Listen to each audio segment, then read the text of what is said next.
1965 में आपकी पैदाइश हुई। जी हाँ, 18 अक्टूबर। 18 अक्टूबर मेरी भी है। बचपन का जो जाकिर नाइक था वो कैसा था? मैं शरारती था। डॉक्टर साहब, आप जो माहौल में आए, इसका क्रेडिट आपकी वालिदा को जाता है या वालिद को जाता अगर क्रेडिट जाता है डॉक्टर इसरा अहमद। यजीद के मसले पे मैं लाना चाह रहा हूँ आपको। ये जो कंट्रोवर्सी थी उसका जवाब तो पूरा मैंने मुकम्मल दे चुका। जरूरी का नादिर अली से सुने।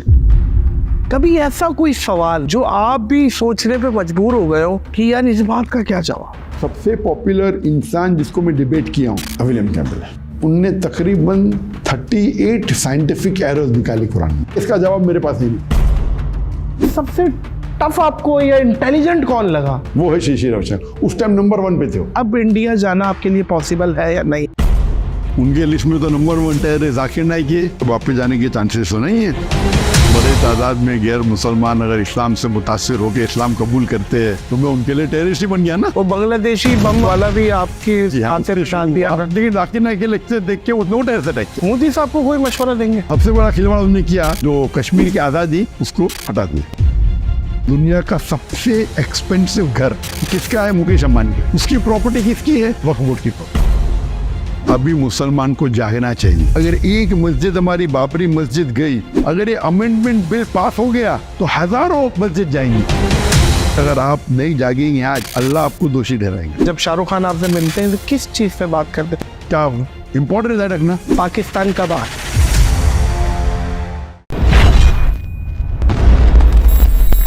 अस्सलामुअलैकुम मोअज़्ज़िज़ ख़वातीन व हज़रात, मैं हूं नादिर अली। दीन की तबलीग करके किया पूरी दुनिया को लाइक। आज मैं जिनके सामने बैठा हूँ वो हैं डॉक्टर जाकिर नाइक। अस्सलामु अलैकुम व रहमतुल्लाहि व बरकातुहू। वालेकुम अस्सलाम व रहमतुल्लाहि व बरकातुहू। Dream comes true. डॉक्टर साहब, आप बिलीव करें कि मैंने जब पॉडकास्ट फॉर्मेट को शुरू किया तो कुछ मैंने टिक मारे थे नामों को कि ये मैं अल्लाह करे एग्जीक्यूट हो जाए। आपका नाम सर फहरिस्त था और आज मैं आपके सामने बैठा हूँ। ये मोमेंट है ये मेरे लिए। Thank you so much. आपने इतने कम शॉर्ट नोटिस पे आपने इनविटेशन को कबूल किया। आप बहुत मसरूफ़ थे और आपने अपनी मसरूफियत से टाइम निकाला और मैं उड़ के 6 घंटे की फ़्लाइट लेके डायरेक्ट मैं आपके पास आया हूँ आज। बहुत शुक्रिया। अल्हम्दुलिल्लाह। अल्हम्दुलिल्लाह। डॉक्टर साहब खैरियत से हैं? ठीक ठाक है? अल्हम्दुलिल्लाह, अल्लाह का फजल। हम इंग्लिश में बात करेंगे या उर्दू में? जो भी आपको पसंद। डॉक्टर साहब, सबसे पहले हम बिल्कुल बचपने से शुरू करेंगे। 1965 में आपकी पैदाइश हुई जो कि विकिपीडिया बताती है, सही है? जी हाँ, 18 अक्टूबर। 18 अक्टूबर। 18 अक्टूबर। अच्छा, इत्तेफाक से 18 अक्टूबर मेरी भी है। 92 जी, 18 अक्टूबर 1965 में आपकी पैदाइश हुई है मुंबई में और बॉर्न एंड रेज वहीं के आप। और आप थोड़ा सा बताइए मुझे कि बचपन का जो जाकिर नाइक था, जो छोटा सा बच्चा था, वो कैसा था? शरारती था, शायर था, इंट्रोवर्ट था, एक्सट्रोवर्ट था, क्या था? अल्हम्दुलिल्लाह, बचपन में आप मुझे कह सकते थे कि मैं शरारती था। अल्हम्दुलिल्लाह। साथ साथ अक्सर लोग जानते हैं कि बचपन से मैं हकलाता हूँ। अच्छा। अगर कौन मुझसे पूछता था कि मेरा नाम क्या है तो मैं कहता था मेरा नाम है जाकिर। तो बचपन में हकलाता था और पूरे स्कूल की ज़िंदगी में हमारे school Saint Peter's high school में एक सब्जेक्ट होता था पब्लिक स्पीकिंग या स्पीकिंग होता था। तो उसके अंदर टीचर्स मुझे PF देती थी, पास फेल। कह सकते थे कि मुझ पे तरस खा के, क्योंकि बात करने में तो मखलाता था, तरस खा के मुझे PF देती थी। तो बचपन से मखलाता था। और स्कूल के अंदर अल्हम्दुलिल्लाह अल्लाह के फजल से मैं मैथमेटिक्स सब्जेक्ट में वो सबसे ज़्यादा सब्जेक्ट मुझे पसंद था और उसके अंदर हमेशा अक्सर मुझे अवार्ड मिलता था best in mathematics throughout my life. And of course हमारे स्कूल के अंदर हायर स्टैंडर्ड के अंदर there were 2 section, one was alternative 1, alternative 2। तो IGCSE जो हमारा बोर्ड कैम्ब्रिज बोर्ड था पहले, बाद में इंडिया में शिफ्ट हो गया। तो उसके अंदर 8th 9th 10th आखिरी 3 साल में ऑल्टरनेटिव 1 ऑल्टरनेटिव 2 होता था। ऑल्टरनेटिव 1 मतलब higher level of science and maths and alternative two मतलब lower level of maths and science. So मैं ऑल्टरनेटिव 1 में था। और अल्हम्दुलिल्लाह हमारे स्कूल एक प्रोटेस्टेंट स्कूल थी, क्रिश्चियन स्कूल थी मुंबई में, लेकिन उसके अंदर 80% से ज़्यादा माशाल्लाह मुसलमान पढ़ते थे। सही।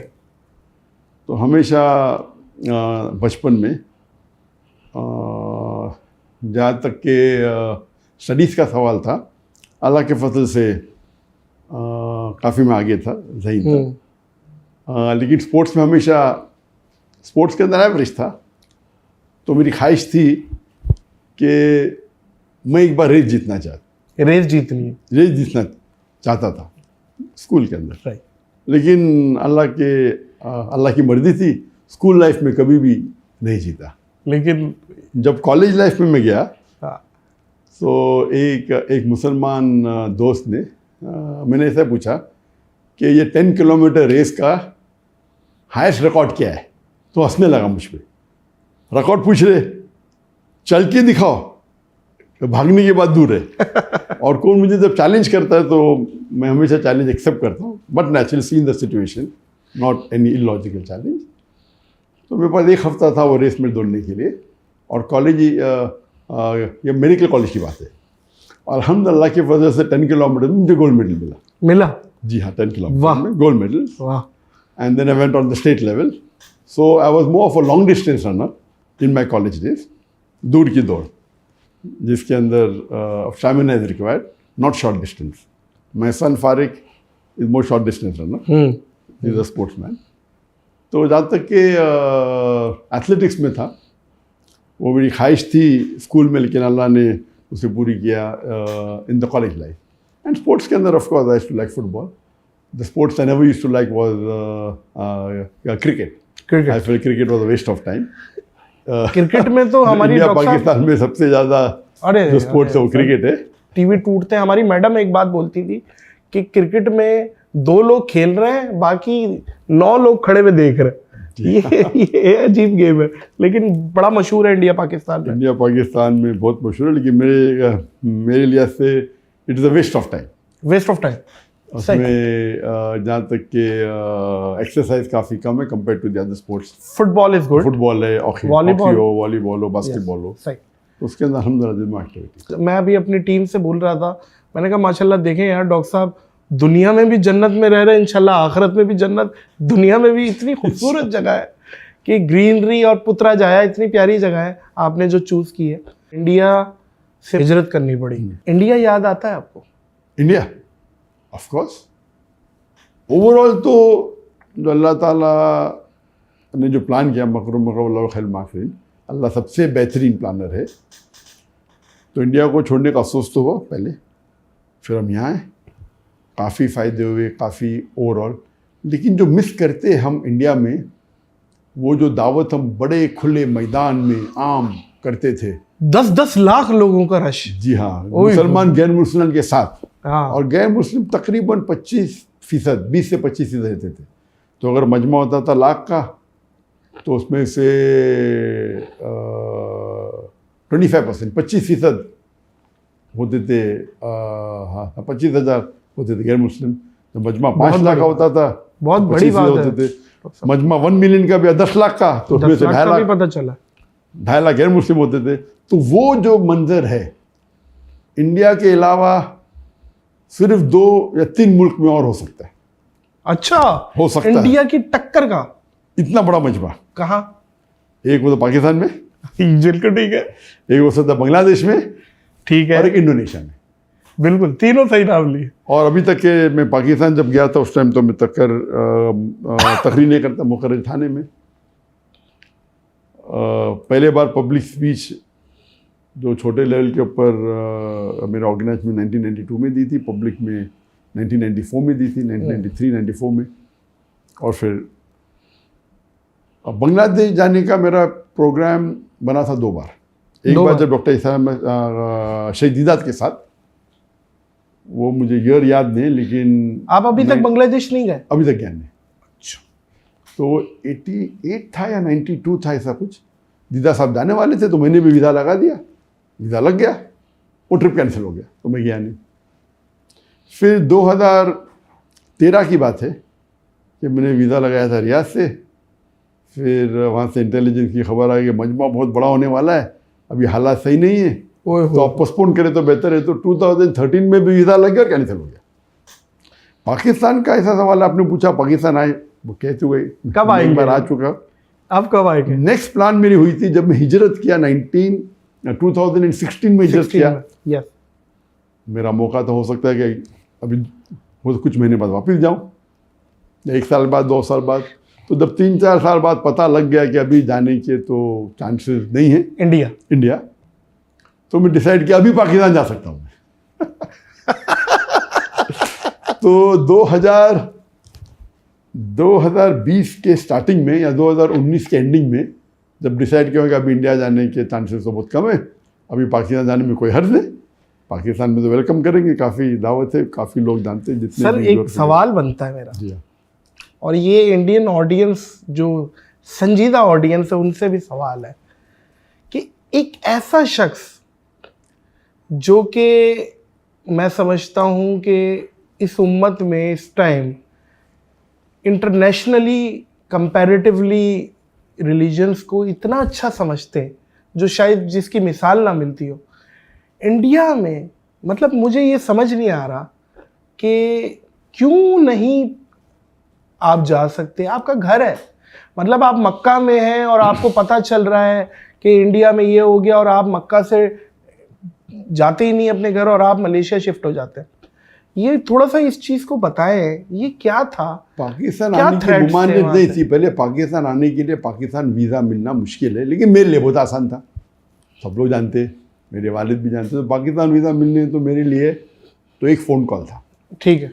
तो मुमानियत तो थी नहीं, जाना चाहता तो जा सकता था और मैं 91 में गया था। लेकिन जो मैं दावती काम कर रहा था तो इस्लाम का उसूल है, शरिया का उसूल है, let a small loss take place to prevent a big loss. एक छोटे नुकसानात को उठा लो बड़ी नुकसान को बचाने के लिए। अगर मैं पाकिस्तान जाता था तो हो सकता है इदारा बंद हो जाता था, तो कुछ इल्ज़ाम लगाते थे कि ISI के साथ जुड़ा हुआ है। जी जी। तो वो डर के वजह से मैं नहीं गया। ऐसा मैं तो पाकिस्तान से मोहब्बत करता हूँ। बाहर जब जाता था मैक्सिमम दुनिया में अगर कोई भी एम्बेसडर से मिला, वो पाकिस्तानी एम्बेसडर, जो भी मुल्क में जाता हूँ तो ग्रेट चांसेस, चाहे वो सऊदी अरेबिया हो, UAE हो, बहरीन हो, गल्फ कंट्री हो, फॉरेन किधर भी जाते थे तो पाकिस्तानी एम्बेसडर से तो मुलाकात होती थी, खाना का मिलने आ जाते, और पाकिस्तानी लोग से तो मोहब्बत थी। लेकिन एहतियातन मैं खुद माहौल जब देखा तो इसीलिए खुद मैंने आप नहीं गया। अब लेकिन क्या चांसेस हैं डॉक्टर साहब इंडिया के वापसी के? तो इसीलिए 2019 में जब मेरा इरादा हो गया कि वापस जाने के चांसेस तो नहीं है, तो मैंने कहा अभी पाकिस्तान जा सकते हैं हम। तो मेरी प्लानिंग थी 2020 में एंडिंग में आने की पाकिस्तान, और मैं लोग से कांटेक्ट किया तो पूरा हो गया था प्लान। तो ये 2020 के स्टार्टिंग में प्लान हुआ और बड़े बड़े जो गवर्नमेंट के लोग सब अग्री किए। लेकिन आ गया कोविड आ गया। तो कोविड आने की वजह से ये पोस्टपोन हो गया। और नॉर्मली प्लानिंग रहती है काफ़ी, मेरी जो कंट्री से इन्विटेशन रहते तो प्लानिंग रहती है, तो वो उसके वजह से 2020 में फिर कैंसिल हो गया। कोविड था, 2020 मार्च के अंदर पूरा लॉकडाउन हो गया। फिर 21 में तो कोई लेक्चर टूर हो नहीं, फिर वापस लेक्चर टूर शुरू हुआ 2022 में। 21 में मलेशिया में शुरू किया लेक्चर देना में, लेकिन इंटरनेशनली 2020 तो शुरू और अभी वापस खुल गया। तो अब आपका है इरादा? जी अभी तो इरादा है, इन्विटेशन वापस से आने लगी। और 2020 में आप आने वाले थे। सर मुझे ऐसा लग रहा है कि अब आप आ जाएंगे, मेरा दिल कह रहा है।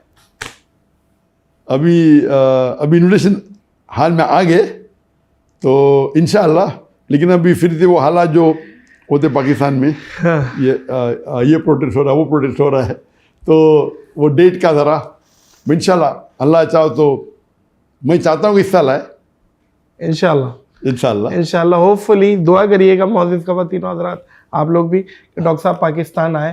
डॉक्टर साहब मेरा सवाल वहीं रह गया, अब इंडिया जाना आपके लिए पॉसिबल है या नहीं है? इंडिया जाना तो एकदम आसान है, बाहर निकलना मुश्किल है। जाना तो इन्होंने तो रेड कार्पेट देगी, बुझाओ भाई आओ, अच्छा अंदर आओ, जेल में बैठो, अरेस्ट कर लेंगे वो, जाहिर है। अच्छा, उनके लिस्ट में तो नंबर 1 टायर है जाकिर नाइक, अगर मैं बड़े तादाद में गैर मुसलमान अगर इस्लाम से मुतासिर होकर इस्लाम कबूल करते हैं, अल्लाह उनको हिदायत देता है, तो मैं उनके लिए टेररिस्ट ही बन गया ना।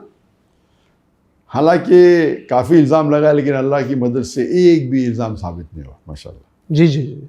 वो बांग्लादेशी बम वाला भी आपके जी हाँ, खाते में डाल दिया था। उससे शुरू हुआ। उसके पहले तो कोई प्रॉब्लम था नहीं मुझे, लेकिन बांग्लादेश के अंदर 1 जुलाई 2016 में एक धमाका हुआ, एक टेररिस्ट अटैक हुआ, जिसमें 4 या 5 टेररिस्ट इन्वॉल्व थे और कोई 21-22 फॉरेनर की मौत हुई। उसके अंदर एक जो टेररिस्ट था वो मेरे फेसबुक का फॉलोअर था। अंदाजा तो बांग्लादेशी न्यूज़पेपर एक 3 जुलाई को इंफॉर्मेशन दी कि one of the terrorist was the follower of doctor Zakir Naik on the Facebook. Indian media ने उसको ट्विस्ट की जी और बोले ही वॉज इंस्पायर्ड। एक फॉलोअर होना अलग होता है और एक इंस्पायर्ड मुतासिर होके टेररिस्ट एक्ट करना अलग होता है, और एक फॉलोअर होना चाहिए। तासुर दे दिया कि आपका साथी है। हाँ, लेकिन जाकिर नाइक के लेक्चर देख के उसने टेररिस्ट अटैक किया इनडायरेक्ट। तौबा है। तो इंडिया मीडिया में, और उस टाइम वो हफ्ते में अल्हम्दुलिल्लाह maximum search name in the world वो जाकिर नाइक। आप गूगल के ऊपर Zakir every day about 40-50 newspaper में, और इंडियन न्यूज़पेपर तो मुझे ओवरनाइट सर बिकते मोदी हैं। गवर्नमेंट ने मुझे और फेमस बना दी। तो इसीलिए मैंने कहा जज़ाकल्लाह। जज़ाकल्लाह। और जज़ाकल्लाह मतलब अल्लाह उनको जज़ा दे। जो लोग अरबी जानते हैं वो समझ गए मैंने क्या कहा। इंग्लिश में थैंक यू भी कहा, नो प्रॉब्लम। लेकिन एक जज़ाकल्लाह अलग होता है और एक जज़ाकल्लाह खैर अलग होता है। जज़ाकल्लाह मतलब अल्लाह उनको जज़ा दे, जैसा किया, अच्छा का अच्छा, बुरा का बुरा। वाह। इसलिए अगर मैं कोई मुसलमान अगर अरब से कहूँगा जो अरबी जानता है और इस्लाम जानता, जज़ाकल्लाह, बोले क्या गाली दे रहे मुझे? क्या गाली भी हो सकती, हाँ। गाली है नहीं, हो सकती है, लेकिन क्या मैंने कुछ गलती किया? तो जज़ाकल्लाह मतलब अल्लाह उनको जज़ा दे। तो अगर कोई गलत काम किया उसके लिए भी हो सकते हैं। तो सही में अगर किसी को आप शुक्रिया अदा करना चाहते, होना चाहिए जज़ाकल्लाह खैरन, अल्लाह आपको जज़ा दे आपके अच्छे काम का। बिल्कुल सही है, दुरुस्त। तो एक बात है कि मोदी से मुझे बहुत फ़ायदा भी हुआ अल्हम्दुलिल्लाह। इज्जत की इज्जत नहीं करता था मैं, और इज्जत करने से बहुत फ़ायदा हुआ। अल्लाह ताला का ये प्लानिंग है। अल्लाह ताला जो प्लानिंग करता है, तो जो लोग इस्लाम के दुश्मन रहते उनसे भी बहुत से अच्छे काम करवा लेता है। मोदी साहब को कोई मशवरा देंगे? उनको तो बहुत मशवरा दे दिया मैंने। क्या कहेंगे मोदी साहब इस टाइम इंडिया के लिए कैसे हैं आपके नज़दीक? क्या अभी तो 10 साल तो बहुत रूल किया। अभी ये इलेक्शन के अंदर ज़रा उनकी पॉपुलैरिटी कम हो गई, हुई है, बहुत कम हो गई कंपेयर टू बिफोर। उन्होंने कहा था, उनकी पार्टी ने, और वो खुद कहा कि हम 400 पार करेंगे 543 सीट से, 543 543 सीट से। उनको 400 से ज़्यादा मिलने वाले थे। अल्लाह की मदद से 50% भी नहीं मिले उनको।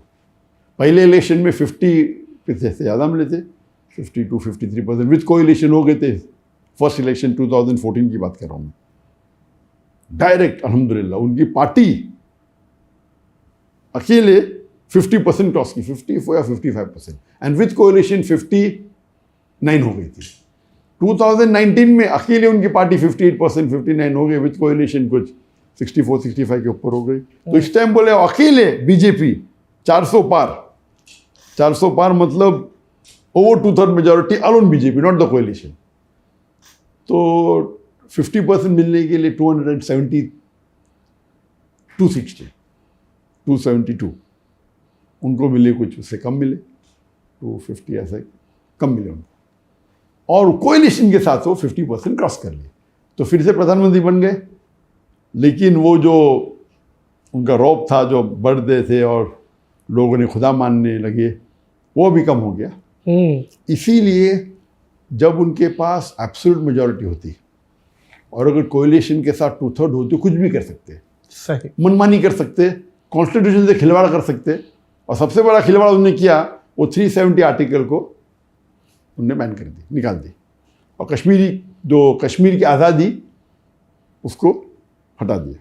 और उस वक्त ये चल रहा था, जब 370 निकालने के पहले, कुछ महीने पहले, उनने अपने एक सबॉर्डिनेट, एक एमिसरी इंग्लिश में बोलते, एक आदमी को भेजा मुझे मिलने के लिए मलेशिया में। तो मिलना चाहते थे, मैं बोला कोई प्रॉब्लम नहीं।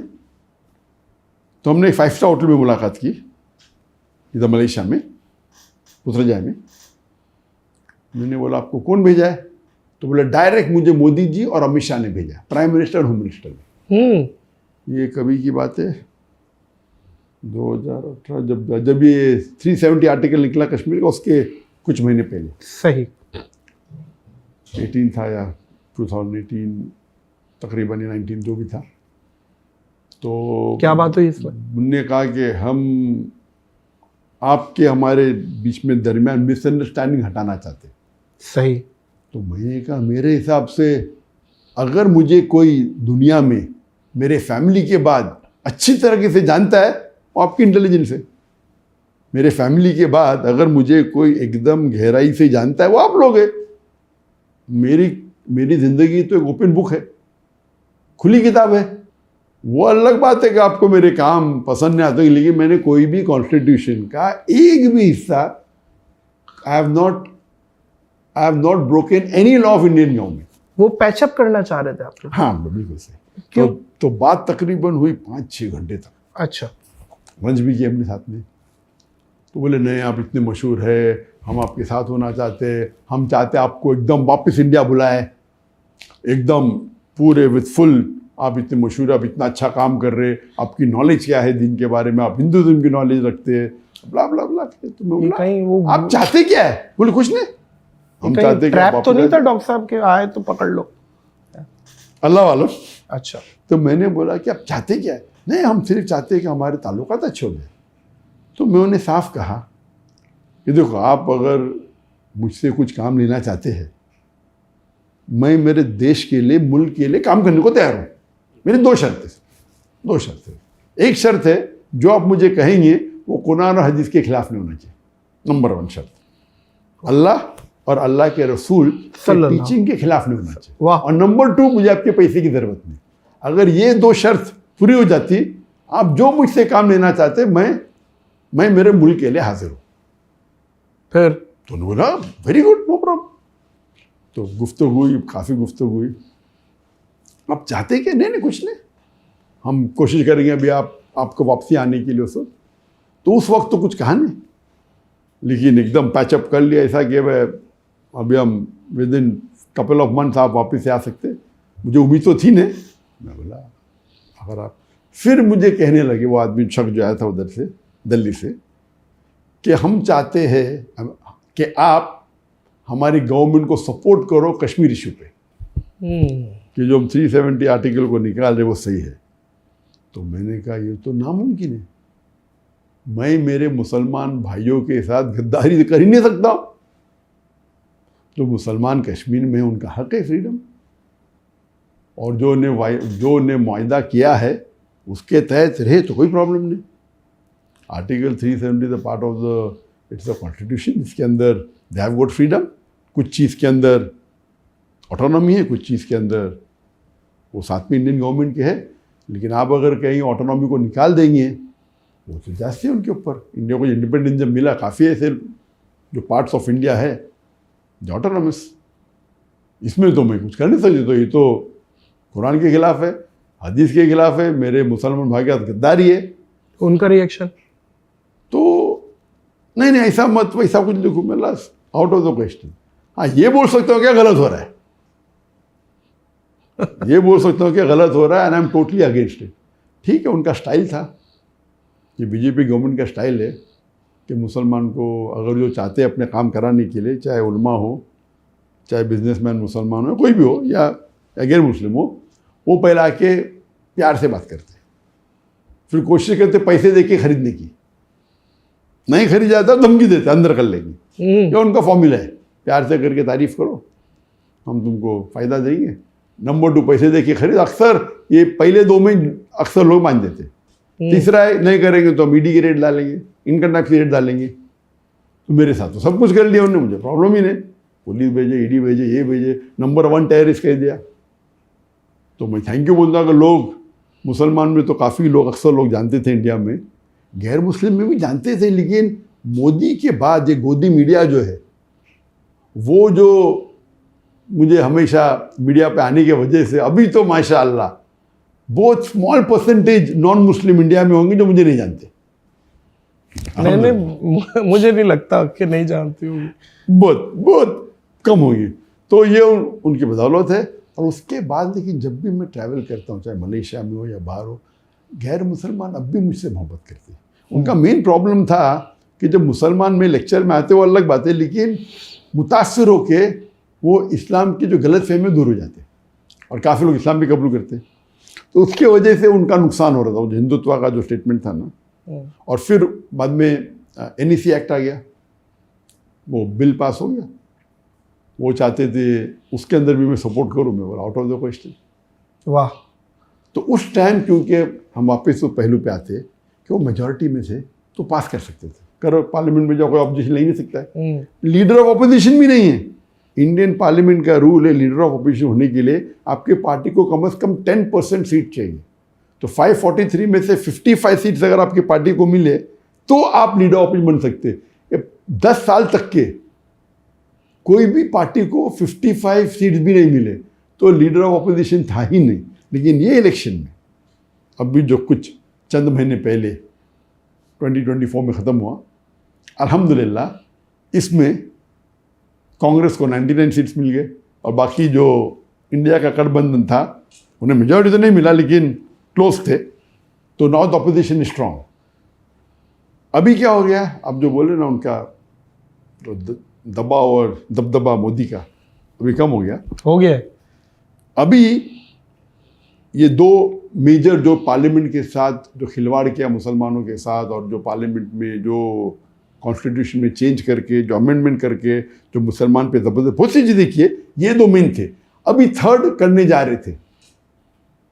कुछ हफ्ते पहले एक अमेंडमेंट बिल लेके आया उनने, वक्फ अमेंडमेंट बिल।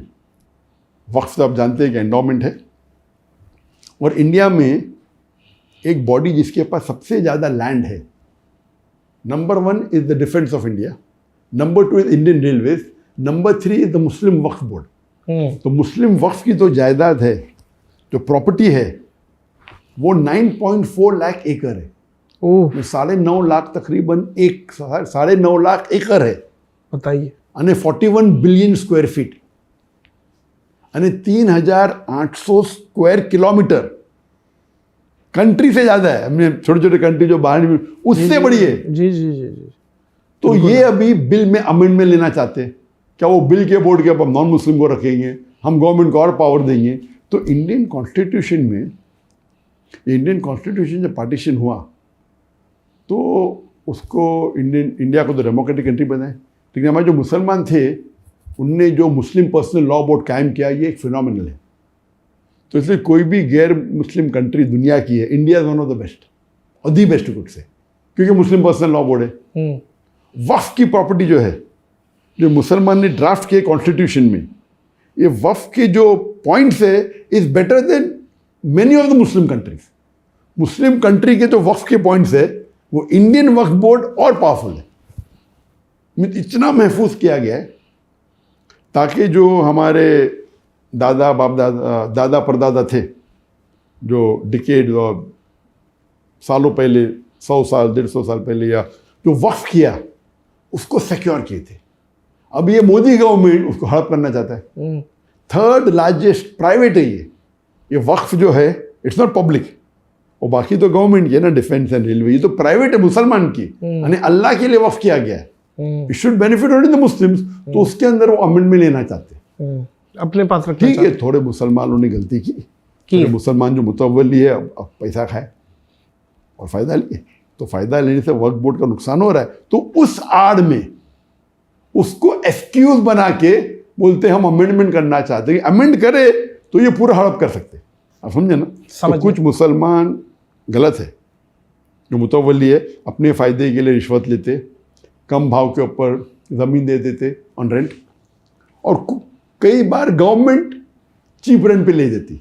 आपको शायद पता नहीं होगा, दुनिया का सबसे एक्सपेंसिव घर किधर है? मुंबई में।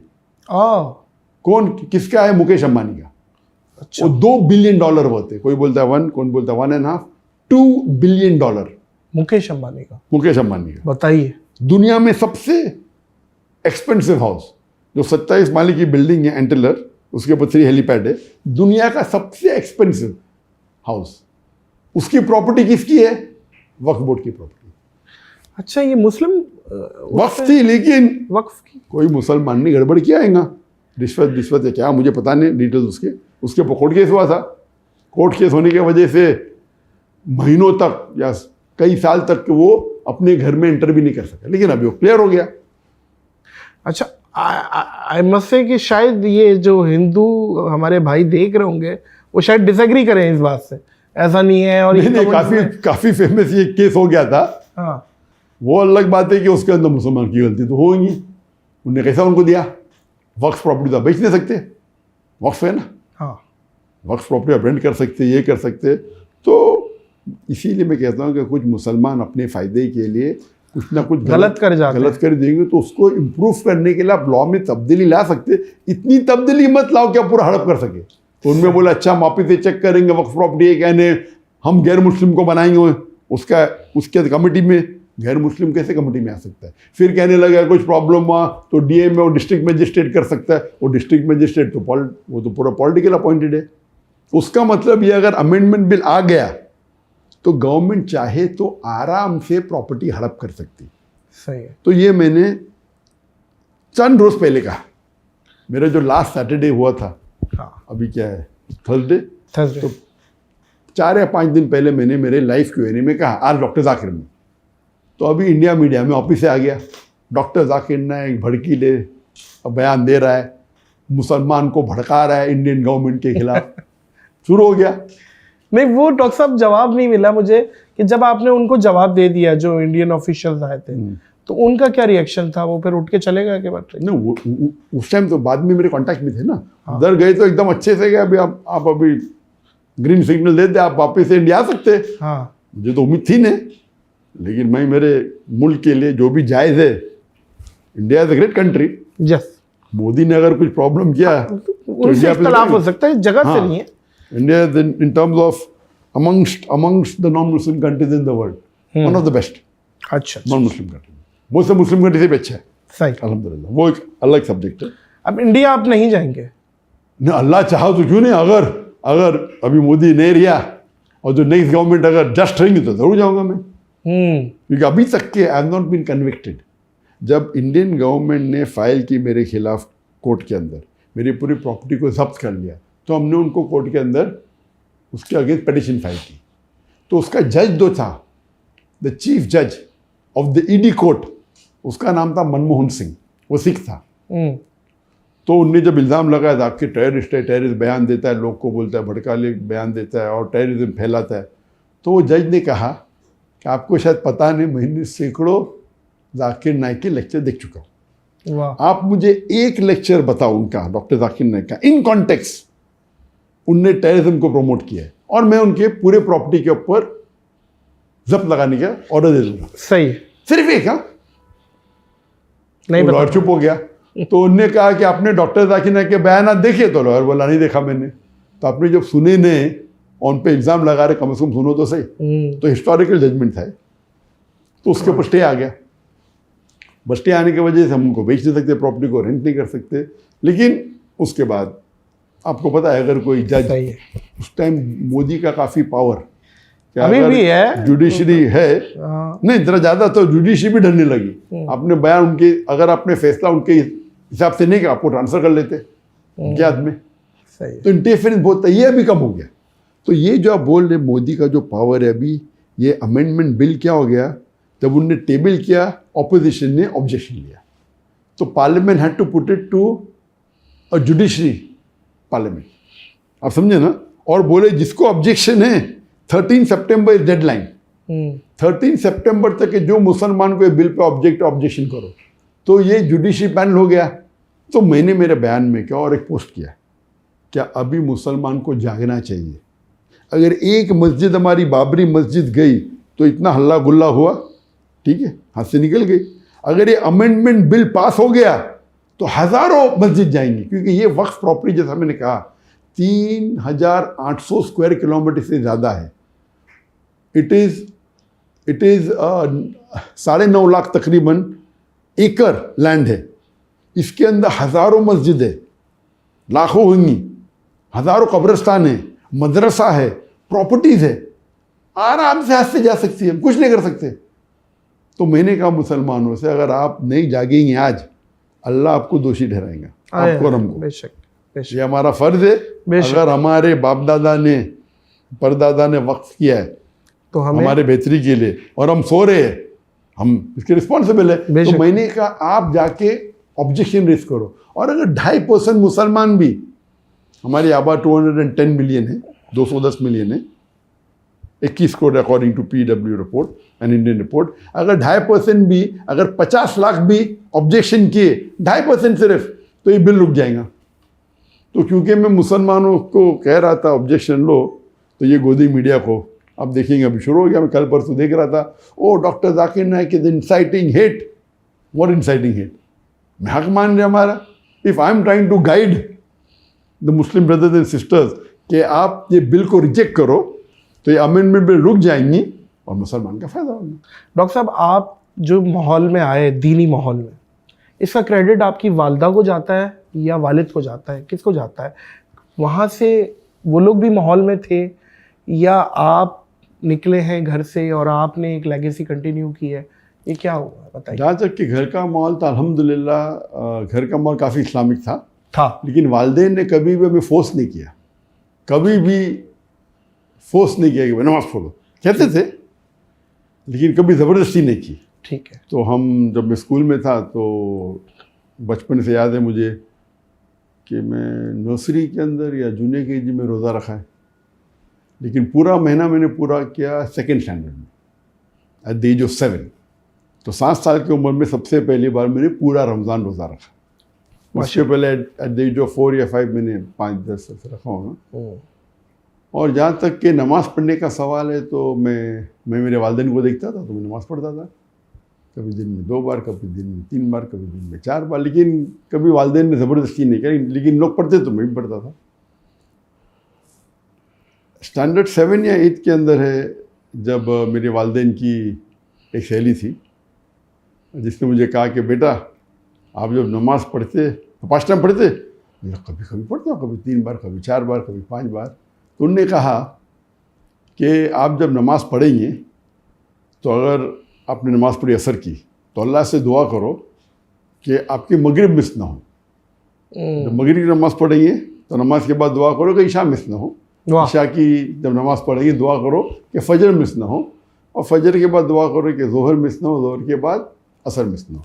ये 40 दिन तक की, अगर उसके बाद आपको अगर जितने बार पढ़ने का पढ़ो, तो मैंने कहा अच्छा इंशाल्लाह 40 दिन तो पूरे करूँगा मैं, 40 दिन करने में क्या है। वाह। तो उस टाइम से अल्हम्दुलिल्लाह कहते हैं 40 दिन अगर आप नमाज को नहीं छोड़ोगे ना, तो फिर 40 दिन के बाद नमाज आपको नहीं छोड़ेगी, नमाज पकड़ लेगी आपको। तो ये एक आदत होती है, बन जाती है। तो 7वीं में था मैं तकरीबन अप्रॉक्सीमेटली, उस टाइम से माशाल्लाह 5 टाइम की नमाज। तो जहाँ तक कि घर का माहौल इस्लामिक था, लेकिन इट वाज ओपन। लाइक अब्बा अम्मी ने हमको फ्रीडम दिया था, जो आपको सही लगे कहो, वो गाइड करते थे। लेकिन एक एवरेज मुस्लिम जो करता है 5 टाइम नमाज माशाल्लाह पढ़ते थे, from the age of 7, standard 7 से एज ऑफ 13 से रोज़ा रखते थे माशाल्लाह, हज भी किया था। तो माहौल वैसा जो एवरेज मुस्लिम अच्छा, लेकिन दावती मिजाज नहीं था मेरी ज़िंदगी में। मैं 1987 में जब मैं मेडिकल कॉलेज में 2nd ईयर में था, तो उस वक्त मैंने शेख अहमद दीदा से मुलाकात की। वाह। तो मेरे वालिद का शौक़ था माशाल्लाह, वो कई उलमा से हमेशा रब्ता में रहते थे, और उनका मिजाज था कि ओपन माइंडेड थे, चाहे जमात इस्लामी हो, चाहे देवबंदी हो, चाहे बरेलवी हो, चाहे अहले हदीस हो, चाहे सलफ़ी हो। वाह। मुख्तलिफ इख्तलाफे राय रखते थे, लेकिन एक तरीके से, मतलब सारे भाई ने वो माशाल्लाह मेरे वालिद का ज़रा अलग ही मिजाज था। ठीक है, आपको सही लगता है करो, मुझे ही सही लगता है। तो वो कभी बहस में नहीं पढ़ते थे, और वो अल्हम्दुलिल्लाह, लेकिन भाई हाँ मैं 5 टाइम नमाज़ पढ़ो, ये करो सही। तो अहमद दीदा साहब आए थे बम्बई में 1987 में। सही। तो उन्होंने मुझे कहा कि मिलने आते। उस टाइम मैंने एक आध कैसेट देखा था, मतलब क्या मिलने का, लेकिन वालिद ने कहा इसलिए मिलने गया मिलने के लिए। और जब मिलने गया मेरे भाई के साथ, तो मेरे भाई ने कहा कि आपका लेक्चर रखते कल। तो उन्होंने बोले अभी रात का टाइम है, कल रात को मैं जा रहा हूँ। हार्डली 20 घंटा कैसा रखेंगे आप? अच्छा ठीक है। तो हमने पहले बार ऑर्गेनाइज किया शेख अहमद दीदात का lecture without any media publicity, क्योंकि रात को तकरीबन 11-12 बजे उन्हें हाँका और नेक्स्ट डे 7 बजे शाम को प्रोग्राम था, तो प्रेस में देने का टाइम नहीं था। तो वालिद ने फ़ोन करके माशाल्लाह अपने कॉन्टैक्ट के लोग को बुलाए, तो वो प्रोग्राम पहला प्रोग्राम था शेख अहमद दीदात। उसके बाद वो लाइव प्रोग्राम देखने के बाद मैं अहमद दीदात का फ़ैन बन गया। उसके पहले मैं फ़ैन नहीं था। सही। और अहमद दीदात को मिलने के बाद फिर हमने उनको वापस से बुलाया तकरीबन 7-8 महीने बाद, और वो 18 दिन के लिए आए थे इंडिया में, और उनके काफ़ी प्रोग्राम हमने रखे बॉम्बे में। और वो जब ऑर्गेनाइज़ किए तो उन्होंने पूरा सेट दिया था मुझे, लेकिन वो आने के पहले मैंने काफ़ी कैसेट उन्हें देख चुका था। उसके बाद मैं उनका फ़ैन बन गया और मैं उनको इमिटेट करने लगा। और मेडिकल कॉलेज में जब मैं दावत करता था तो मेरे मुसलमान दोस्त काफ़ी कम होते, हार्डली मे बी 4% होते थे मुसलमान इन द मेडिकल कॉलेज। तो भाग जाते थे, बोलते कि जाकिर के साथ तो पिटवा देंगे हमें। तो मैं हमेशा कहता था कि, और वो कहते थे कि आप अगर दावत करेंगे अपने प्रोफेसर से वो आपको फेल करेंगे। तो मैं कहता था अगर मेरे प्रोफेसर मुझे फेल करेंगे तो मुझे और 1 साल मौका मिलेगा उनसे दावत करने का। तो मेन जो अगर क्रेडिट जाता है जो रुख को बदलने का मेरे दावती मैदान में, दीनी तो अल्हम्दुलिल्लाह मेरे वालिदैन थे, लेकिन मुझ पर ज़बरदस्ती नहीं किया। दीदार साहब को मिलने के बाद दीदार साहब ने मुझे डॉक्टर ऑफ बॉडी से डॉक्टर ऑफ सोल कर दिया, तब्दील कर दिया। वाह, doctor of soul, body to doctor of soul. क्या बात है भाई। पहले मैं जिस्म का तबीब था, डॉक्टर था, अब रूह के, उसके बाद रूह का तबीब बन गया। और जो मज़ा मिलती थी अगर कोई पेशेंट को क्योर करने में, अल्हम्दुलिल्लाह। और मैं समझता था कि medical profession is the best profession in the world, इसीलिए मैंने चुना कि मैं डॉक्टर बनूँ। मेरे वालिद भी डॉक्टर थे, मेरे भाई भी डॉक्टर थे, उन्हें ज़बरदस्ती नहीं की, लेकिन मैं समझता था कि एक मेडिकल डॉक्टर, एक तबीब सबसे बेहतरीन प्रोफेशन है। जब दीदार साहब के बाद मिलने के बाद मुझे पता लगा कि अल्लाह ताला कहते हैं कुरान में सूरह फुसिलत में सूरा नंबर 41 आयत नंबर 33 में, वमन अहसनु क़ौलन मिम्मन दुआ इलल्लाहि व अमिला सालिहान व क़ाला इन्ननी मिनल मुस्लिमीन। Who is better in speech than one who invites to the way of the Lord, works righteousness and says I'm a Muslim? कौन बेहतर है स्पीच में? वो शख्स जो अल्लाह की तरफ बुलाता है, वो इन्वाइट एंड और वो कहता है कि मैं मुस्लिम हूँ। तो सबसे बेहतरीन प्रोफेशन जो अल्लाह ताला के नज़दीक जो कुरान मजीद में कहा गया है वो एक दाई का, लोग को इस्लाम की तरफ बुलाना। और दाई, मोअज़्ज़िज़ ख़वातीन व हज़रात, डॉक्टर साहब दाई, डॉक्टर साहब की वाइफ दाई, डॉक्टर साहब के बेटे दाई, डॉक्टर साहब की बेटियां दाई, और मतलब एक पूरा ख़ानदान आपका माशाल्लाह दाई सिस्टम पे है और लेगेसी कंटिन्यू हुई भी है। सर अल्लाह आपको इस्तकामत दे इस चीज़ पे। तो माशाल्लाह आपने बहुत काम किया है दीन के हवाले से, अल्लाह ने बहुत काम मज़ीद लेना है। आपको अंदाज़ा भी है कि पाकिस्तान में आपको कितना प्यार किया जाता है? अल्हम्दुलिल्लाह। आपको डॉक्टर साहब अंदाज़ा है? आप यकीन करें, मैं एयरपोर्ट पे आया, कहाँ जा रहे हैं नाज़िर भाई? मैं डॉक्टर साहब के पास जा रहा हूँ पॉडकास्ट। डॉक्टर जाकिर, अच्छा यार मेरा सलाम देना, मेरा ये सवाल करना, मुझसे ये, एवरीवन इज मतलब एक्साइटेड। किसी भी फिरके से आपके लिए एक्साइटेड था कि डॉक्टर साहब के लिए भाई वाह वाह, इंसानी कंप्यूटर मतलब डॉक्टर साहब है भाई, फला फला ये यहाँ से ये। कंपैरेटिवली रिलीजन को जो स्टडी किया है वो आप, अल्लाह ने आपसे बहुत काम लिया है उस चीज़ पे। पाकिस्तान कब आ रहा है?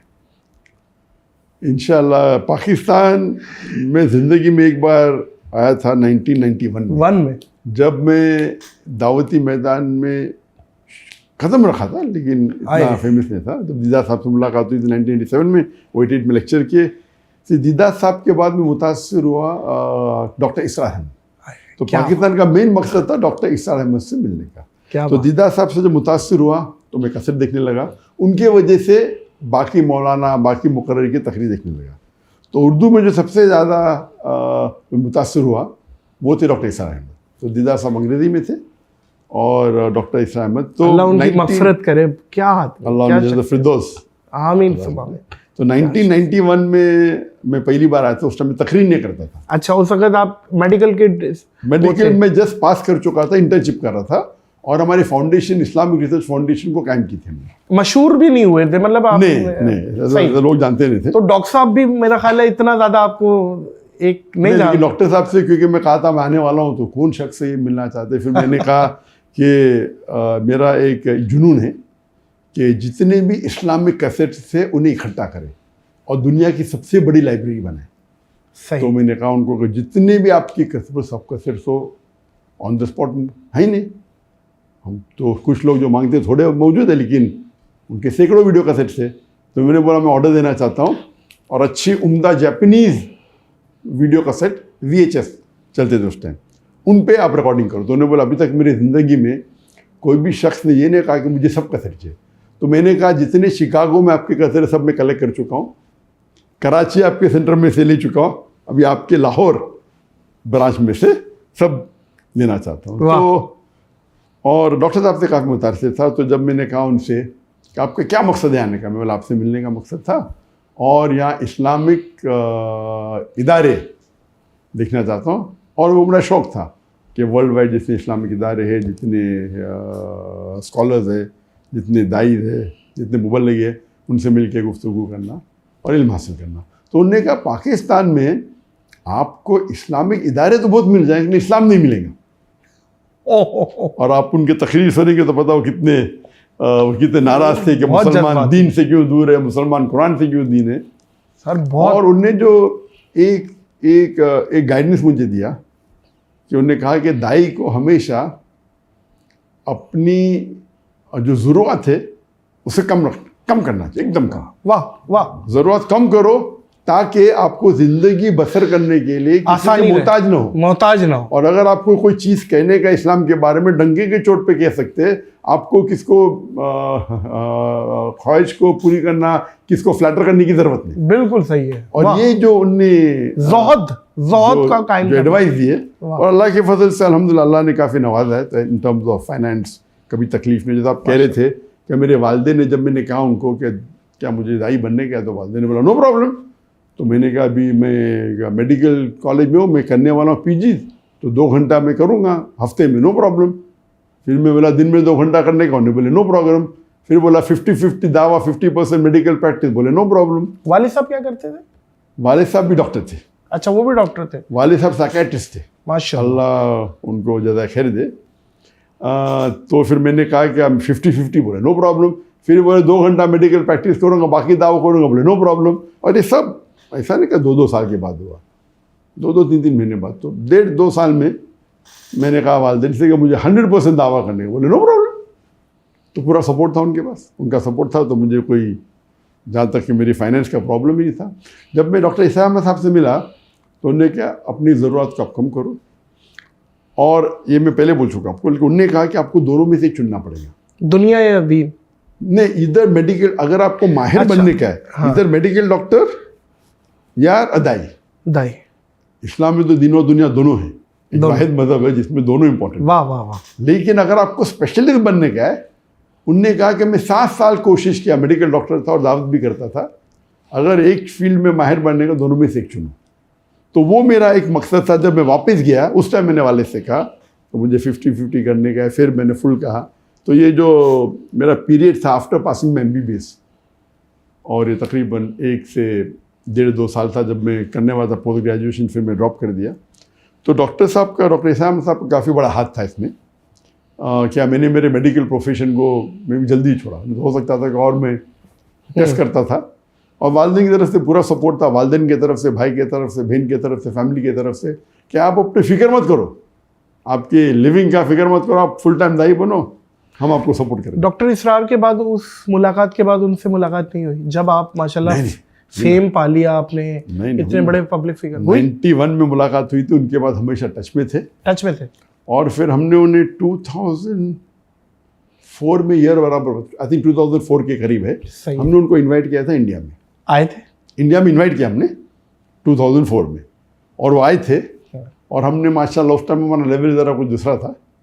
तो दीदा साहब को पहले हमने ऑर्गेनाइज किए थे लेक्चर, तो हमें तजुर्बा था। बाकी काफ़ी लेवल कुछ और का, मतलब वो हद्दे नज़र पब्लिक ही पब्लिक, कैमरा दिखाई नहीं पा रहा। नहीं, हमारा उस टाइम जब हम दीदा साहब को बुलाए तो दीदा साहब बहुत मुतासिर थे।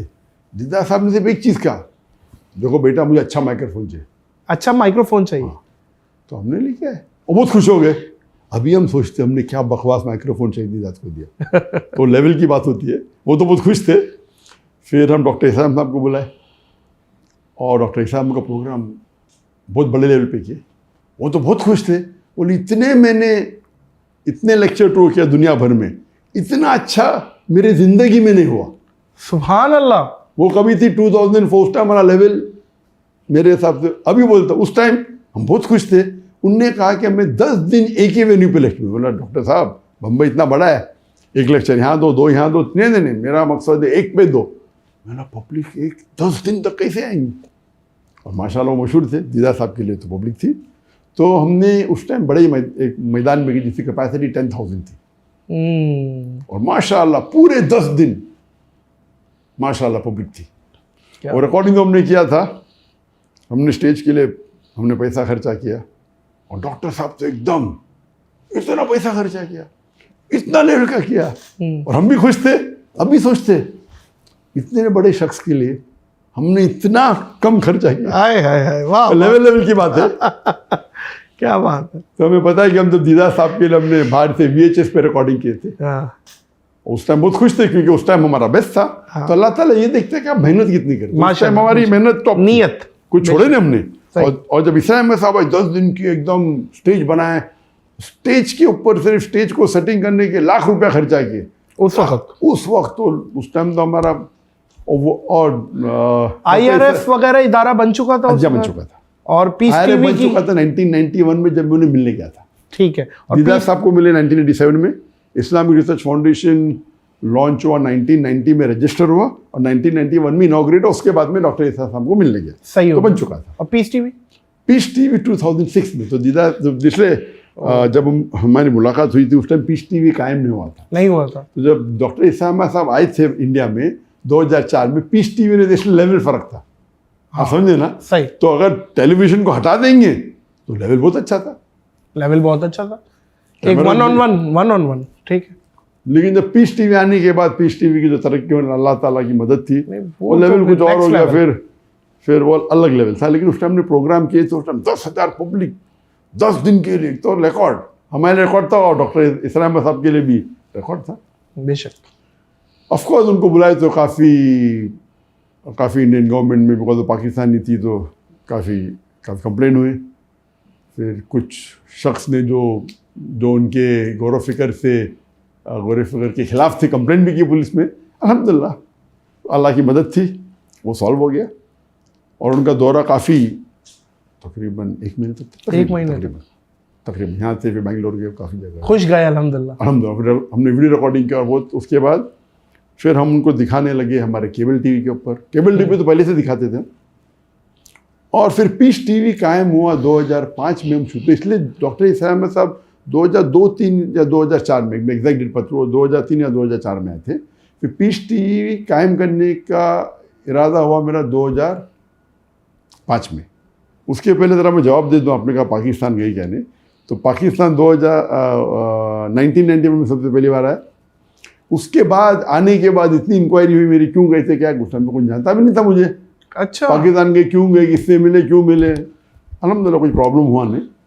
तो जब दावती मैदान में मैं उतरा तो बट नेचुरल, बिकॉज मैं इंडिया में रहता था, मैं अगर पाकिस्तान फिर से विज़िट करूं तो मुझे बहुत मुश्किल हो जाते थे, बहुत से मुश्किलात आते थे गवर्नमेंट की तरफ से। एलिगेशन, ऐसे एलिगेशन जितने मुसलमान एक बार मशहूर हो जाता है, लोग कबूल करने लगते हैं, तो इंडियन गवर्नमेंट पीछे पड़ जाती पॉसिबिलिटी। तो इन्विटेशन मुझे सबसे ज़्यादा दुनिया में, अगर मैं 2016 को मैं छोड़ा, मैंने हिजरत की इंडिया से मलेशिया, तकरीबन उस वक्त 5,000 इन्विटेशन थे दुनिया भर से आने के लिए, जो मैं एक्सेप्ट नहीं किया था।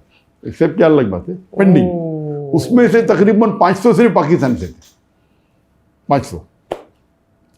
और उस टाइम जो इन्विटेशन होता था बट नेचुरल तकरीर के लिए मैं जो आते थे, लेकिन मैं बोला अभी आना तो मुश्किल है, इंशाल्लाह टेलीविज़न के थ्रू जाएंगे। तो टेलीविज़न शुरू हो गया था। डॉक्टर साहब, हमने आपके हज़ारों लेक्चर्स देखे जिसमें आपने सबको लाजवाब कर दिया, हर सवाल का जवाब दिया।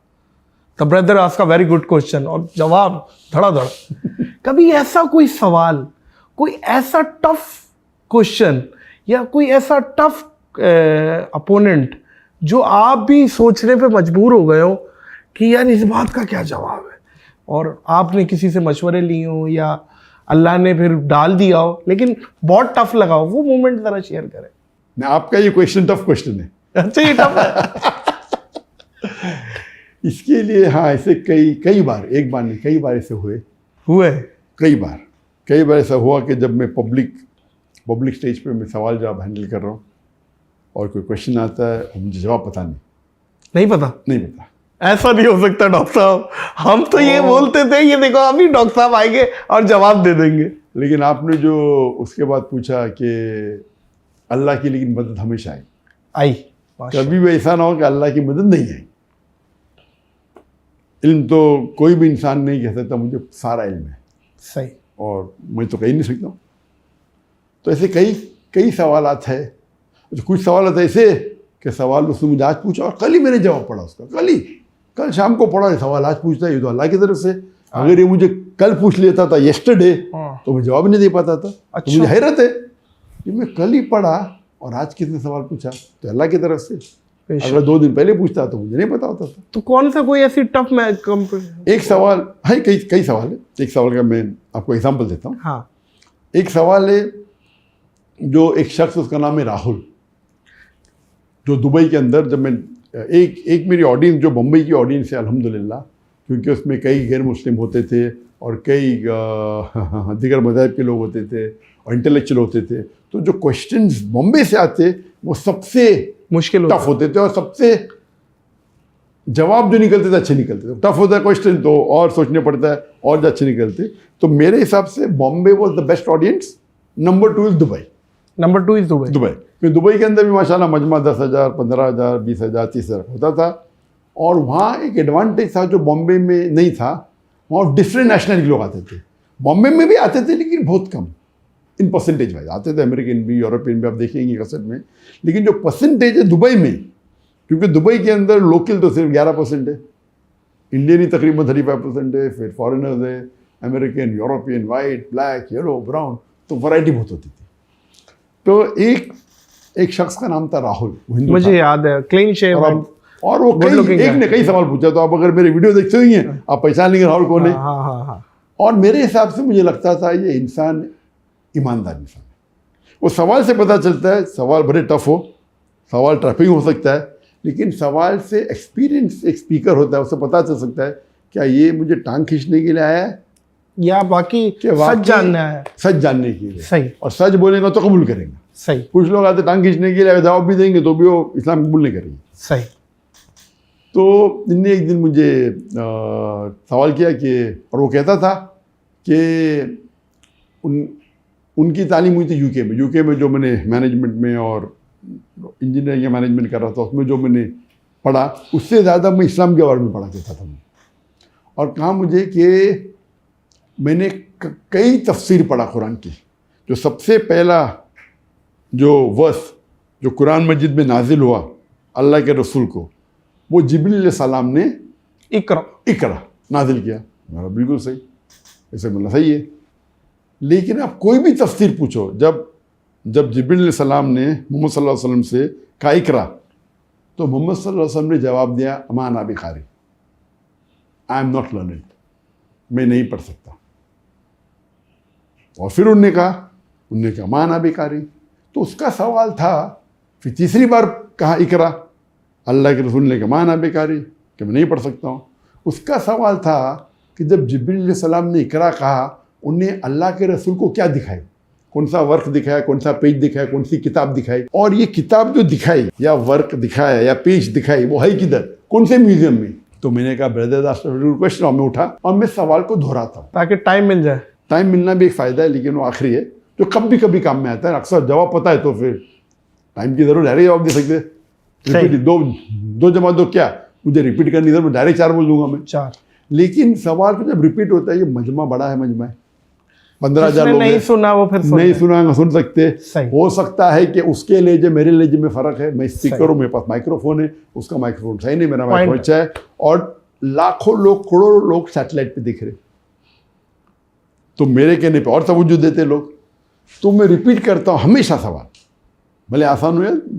तो और एक फ़ायदा है, एक तो रिपीट करना लोग समझे, सेकंड है वो क्वेश्चन जो क्वेश्चन पूछ रहा है, अगर मैंने गलत सुना वो मुझे करेक्ट करेगा।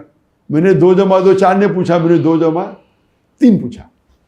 तो पहला, ऑडियंस जो नहीं सुनी उनको पता चलेगा क्वेश्चन क्या है। नंबर 2, अगर मैंने गलत सुना तो क्वेश्चन मुझे करेक्ट करेगा। ठीक हो गया। नंबर 3, मुझे वक्त मिलता है जवाब को बराबर से फॉर्मुलेट करना, क्योंकि माइंड बहुत पावरफुल है। जब मैं रिपीट कर रहा हूँ, मेरा सिर्फ 2% या 4% मेरा दिमाग 95% दिमाग फ्री है, कैसा जवाब देना चाहिए, कितना लंबा कितना छोटा। और एक फॉर्मुलेट करना, एक का जवाब नहीं पता तो सोचने का वक्त मिलता है।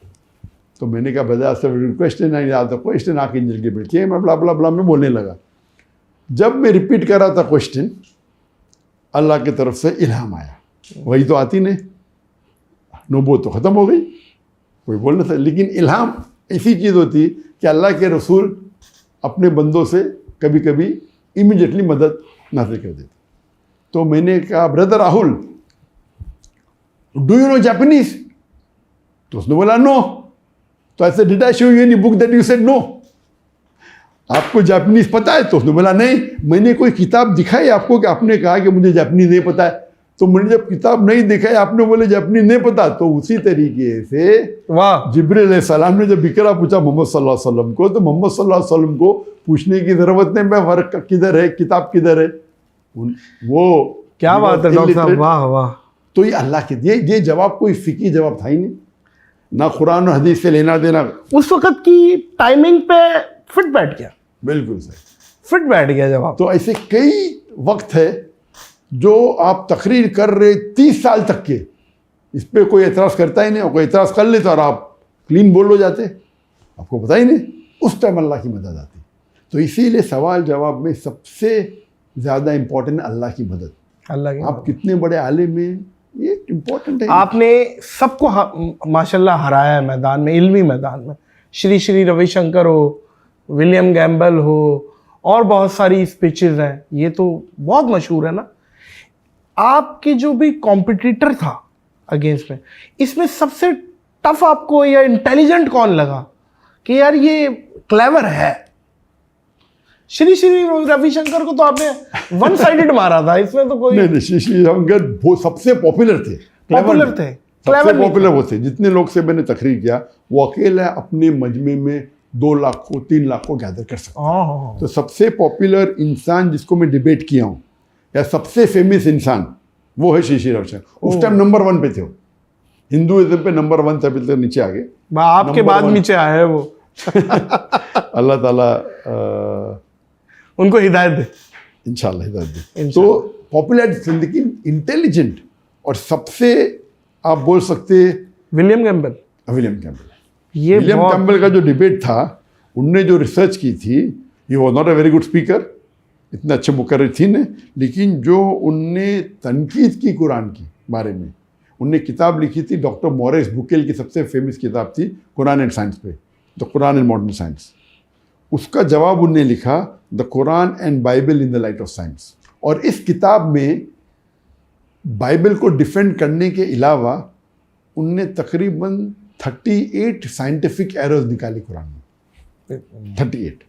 और ये किताब बहुत मशहूर थी अमेरिका में, कनाडा में और वेस्टर्न कंट्री में। सो मच सो दैट 7-8 साल तक के कोई मुस्लिम उसका जवाब नहीं दिया। तो मुझे इन्विटेशन आया था यूएसए और कनाडा से कि आप इसको जवाब दे सकते हैं, और ये 2001 की बात है। मुझे इन्विटेशन आया था 1997 में। ये बुक तकरीबन 1990s के अर्ली में लिखी गई थी, तो 96-97 में मुझे इन्विटेशन, 98 में डिबेट होने वाला था कनाडा में। मैंने बोला इंशाल्लाह करूँगा मैं। फिर पोस्टपोन हो गया ईयर 2000 में। तो अप्रैल 1 इन द ईयर 2000 शिकागो में डिबेट ऑर्गेनाइज हुई, और उस वक्त ये किताब गैर मुस्लिम क्रिश्चियन इस्तेमाल करते थे मुसलमानों के साथ इन यूनिवर्सिटी। ये किताब पढ़ो, हमारे कुरान में इतने साइंटिफिक एरर्स है, how can be the word of God. इतने साइंटिफिक एरर्स है, खता है साइंस के बारे में, तो ये अल्लाह का कलाम तो हो ही नहीं सकता है। और मुसलमान जवाब दे नहीं सकते थे। अब इसके बारे में मैं इंसिडेंस कहूँगा आपको। एक बार मैं गया था सऊदी अरेबिया, तो वहाँ एक रियाद में एक सऊदी डॉक्टर मुझे मिला। बोला मैं आपको मिलने के लिए तरस रहा था। बोला मेरा मिजाज ऐसा है कि मैं दीदात का फ़ैन था, लेकिन कभी भी शेख दीदात के वीडियो डिबेट एक साथ में देख ही नहीं पाता था। मैं आधे घंटे से ज़्यादा देख ही नहीं सकता। तो अगर दीदात का डिबेट होगा 3 घंटे का, तो मैं 6 किश्तों में देखता हूँ, 6 पार्ट में। अगर 2 घंटे का डिबेट है तो 4 किश्तों में देखता हूँ। एक बार मैं मेरे दोस्त के वहाँ लंच के लिए गया और उसने प्ले किया आप विलियम कैम्पबेल का डिबेट। तो पहले हाफ एन आवर में विलियम कैम्पबेल बात कर रहे थे कुरान के खिलाफ। इतने मिस्टेक्स निकाले कुरान में, और वो डॉक्टर था। बोलते ये तो मैंने पढ़ा मेरे मेडिकल किताब में, ये मिस्टेक है, ये मिस्टेक है। उसको चेन नहीं आया, वो कंटिन्यू किया डिबेट देखते देखते। फिर मैं आया, मुझे जब देखा स्क्रीन पे, मैं तो उस टाइम मशहूर था नहीं, तो बहुत तेज में आया। वो सऊदी मुस्लिम डॉक्टर बोलता है ये विलियम कैम्पबेल कौन है, इतनी मिस्टेक निकाल रहा है कुरान में, मैं डॉक्टर हूँ और ये सब मेडिकल बुक में लिखा हुआ है। और उसको जवाब देने के लिए कौन ये नौजवान लड़का, कौन है ये डॉक्टर जाकिर नाइक, ये बिका हुआ है। तो बहुत तेज में था। बोलते ये इतना ज़ईफ इंसान और ये लौंडा ये तो वन साइडेड हार जाएगा, वन साइडेड, और ये बिका हुआ मुसलमान है। अल्लाह अल्लाह। और बाद में सॉरी बोला मुझे। बोला मैं बोला कौन है ये, इतने बड़े बड़े आलिम में कौन है ये जवाब देने वाला, वो भी शिकागो में हो रहा है, इतना डिबेट मजमा हजारों का, ये क्या जवाब देगा। और उनने मेरे जवाब सुने। उसके बाद इतना मुतासिर हुए जो मुझे जाकिर नाइक से मिलना है। वाह। तो उसका मतलब ये मैं कहना चाहता हूँ कि विलियम कैम्पबेल का जो लेक्चर था, एक मुसलमान सऊदी, और सऊदी तौहीद पे होता है, डॉक्टर, मेडिकल डॉक्टर, वो कह रहा है कि इसका जवाब मेरे पास है नहीं। एक आम मुसलमान या बहुत से मुसलमान समझते नहीं, बोलते अरे बकवास कह रहा है। हम मुसलमान हैं, हम तो मानते हैं भाई कुरान में तो खता हो नहीं सकते, जैसे हमारा ईमान है। लेकिन उसने जो तनकीद की कुरान के बारे में, अक्सर जिसके पास साइंस की नॉलेज है उस तनकीद को अग्री करेंगे अनलेस आपके पास डिबेटिंग स्किल है या आपके पास उसका जवाब है। तो इसीलिए 7-8 साल तक के कोई भी मुसलमान ने उसकी जवाब नहीं दिया था। तो इसीलिए वो किताब, तो मैंने ये कभी भी डिबेट करने के पहले हमें क्या करना चाहिए, हमें प्रिपेयर होना चाहिए। तो मैंने पूरे नेट्स पे जितने भी साइंटिफिक एरर्स कुरान के तकरीबन 13-14 फाइल डाउनलोड की। सही है। और उस पे आपने फिर रिसर्च शुरू की? हाँ ना, उसके बाद आपको हेल्प भी कोई करता है? हाँ, तो हमारी रिसर्च टीम थी। ठीक। तो मेरे पास 13-14 फाइल, तो उसमें कोई डॉक्टर भी थे, एमडी, मैं तो एमबीबीएस डॉक्टर हूँ। हमारे टीम के अंदर एमडी डॉक्टर भी थे, उनका नाम नहीं लूँगा मैं। सही। कई डॉक्टर थे।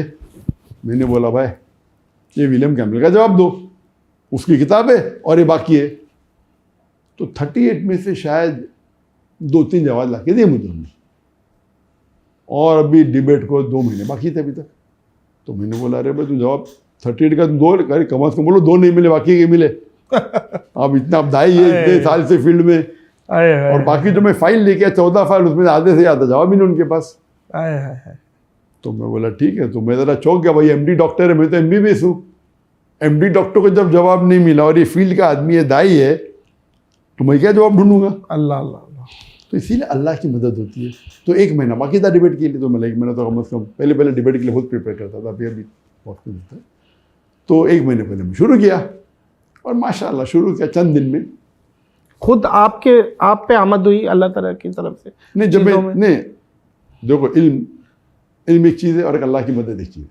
सही। तो मेरे जो भी मैं तकरीर करता हूँ, मेरे हिसाब से अल्लाह की मदद सबसे अहम है। बेशक। मेहनत तो है, बेशक। तो इसीलिए मैं कहता हूँ कि कोई भी काम में सफल होने के लिए तीन रूल है। नंबर, चाहे दावती काम हो चाहे बिजनेस हो, नंबर 1 रूल अल्लाह ताला कहते हैं सूरह इमरान में, सूरह नंबर 3 आयत नंबर 160 में, कि इफ़ अल्लाह helps you none can overcome you, if अल्लाह forsakes you who is there then you can help you, so let the believers put their trust in Allah। यानी अल्लाह अगर आपकी मदद करेगा तो आपको कोई भी शिकस्त नहीं कर सकता, नहीं कर सकता। लेकिन अल्लाह अगर आपको छोड़ देगा तो कोई भी आपकी मदद नहीं कर सकता। इसीलिए या मोमिनो, ए मोमिन, अल्लाह पे भरोसा रखो। तो आप कितनी भी बड़े माहिर हो, कोई भी फन के, अल्लाह के बिना यू ज़ीरो।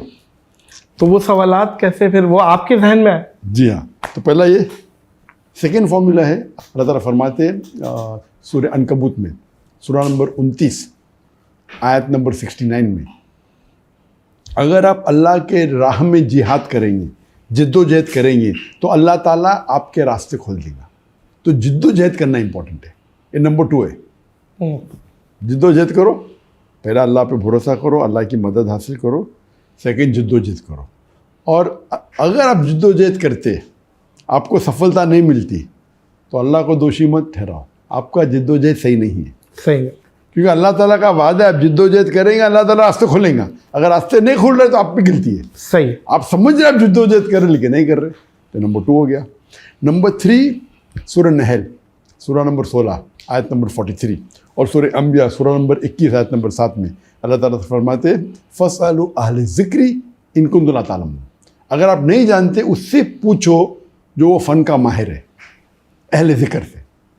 तो अगर आप साइंस के बारे में जानना चाहते हैं साइंटिस्ट को पूछो, फ़िक़्ह के बारे में जानना चाहते हो फ़क़ीह को पूछो।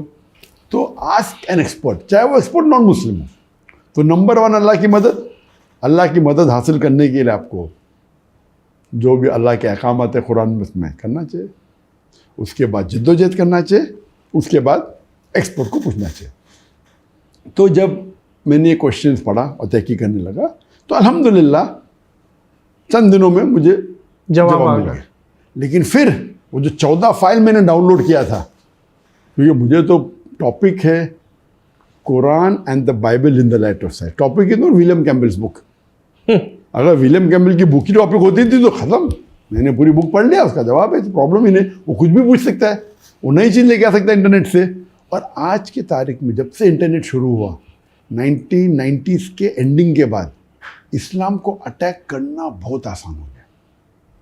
आप जाओ कोई भी वेबसाइट के ऊपर, एंटी इस्लाम की वेबसाइट पे डाउनलोड करो, आपको सैकड़ों अटैक्स मिलेंगे। चाहे कुरान के अंदर अरबी गलतियाँ निकालेंगे, है तो नहीं अल्हम्दुलिल्लाह, साइंटिफिक गलतियाँ निकलेंगी, कॉन्ट्रडिक्शन दिखेंगे। अगर आपको डिबेटिंग का फन नहीं है तो आप जवाब ही नहीं दे पाएंगे। आप बहुत बड़े आलिम होंगे लेकिन डिबेटिंग अलग फन है। सही है, एग्री। तो डिबेटिंग के लिए इल्म की ज़रूरी है, लेकिन more important is that you should know how to have debating skills. तो जहाँ तक ये विलियम कैम्बल की किताब का सवाल था, वो तो अल्हम्दुलिल्लाह 4-5 दिन में प्रॉब्लम सॉल्व हो गया। लेकिन वो जो 14 फाइल डाउनलोड किया था मैंने अटैकिंग इस्लाम, उसके आंसर ढूंढने में तो वक्त लग गया। माशाअल्लाह विलियम कैम्बल ने अपने बुक के बाहर एक कदम रखा नहीं, वो समझा बुक उसकी अल्टीमेट थी। 8 साल तक कोई जवाब नहीं दिया, ये आके क्या जवाब देंगे। तो मेरा तो जवाब तो पूरा तैयार था। माशाल्लाह। वक्त की किल्लत थी, तो वक्त की किल्लत तो डिसाइड डॉक्टर साहब कि कौन जीता ये आवाम कर रही होती है, आवाम देखने वाला, तालियां देखने वाले, देखने वाला कि भाई ये है। तो उनके तरफ से एक चेयरमैन था, हमारी तरफ से एक चेयरमैन था। ऐसा तो नहीं है कि क्रिश्चियनिटी ने बोला हो कि विलियम कैम्बल जीता? मुझे लगता नहीं कोई बोल सकता। खुद ही जब शिकस्त मान ली स्टेज पे, अच्छा, खुद मान ली? खुद ही उन्होंने मान ली। बोले डॉक्टर साहब का लेक्चर सुनने के बाद मुझे बाइबल वापस से पढ़ने पड़ेगा। उसका जो गोरा चेहरा लाल हो गया था, ये शिकस्त है। तो उसने तो शिकस्त मान है, ली। 100%। तो कोई ऑडियंस में अगर बोला फिर भी विलियम कैम्बल जीता तो वो बेवकूफ इंसान। हाँ नहीं, ये तो बराबर फिर ना? क्लियर हो तो गई। एक होता है नॉकआउट पंच, नॉकआउट पंच। एक होता है विनिंग विद पॉइंट्स, एक होता है यूनानिमस डिसीजन, एक होता है नॉकआउट पंच। तो ये डिबेट तो एक होता है उल्टा करके मिर्चों की धुनी देना। आपने वो किया है। तो काफी लोग को ये बोले, अरे डॉक्टर साहब ने क्या ना बेचारे को, वो ज़ईफ इंसान को बहुत मारा। तो मैं बोला अरे ज़ईफ इंसान है तो इस्लाम के खिलाफ। तो ऐसे कमेंट सुनने मिले, अरे जरा तो लिहाज करना था। नहीं, लिहाज करना था। 8 साल तक के PhD मिले उसको, अरबी ज़बान जानता था।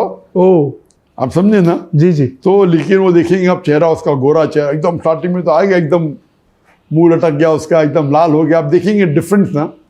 तो अल्हम्दुलिल्लाह अल्लाह। उसी तरीके से आप देखेंगे जब नॉनवेज डिबेट में इंडियन वेजिटेरियन कांग्रेस का प्रेसिडेंट जवेरी, अच्छा, बोलता है have to go, have an appointment. अरे डिबेट चल रहा है, प्लानिंग हो गई, तुमने मुझे चैलेंज किया, टाइमिंग फर्स्ट दे, अभी डिबेट खत्म ना, मुझे जाने का मेरा अपॉइंटमेंट है, अभी क्या हो सकता है इसका? वही भागना। तो ये तो एकदम डिबेट है।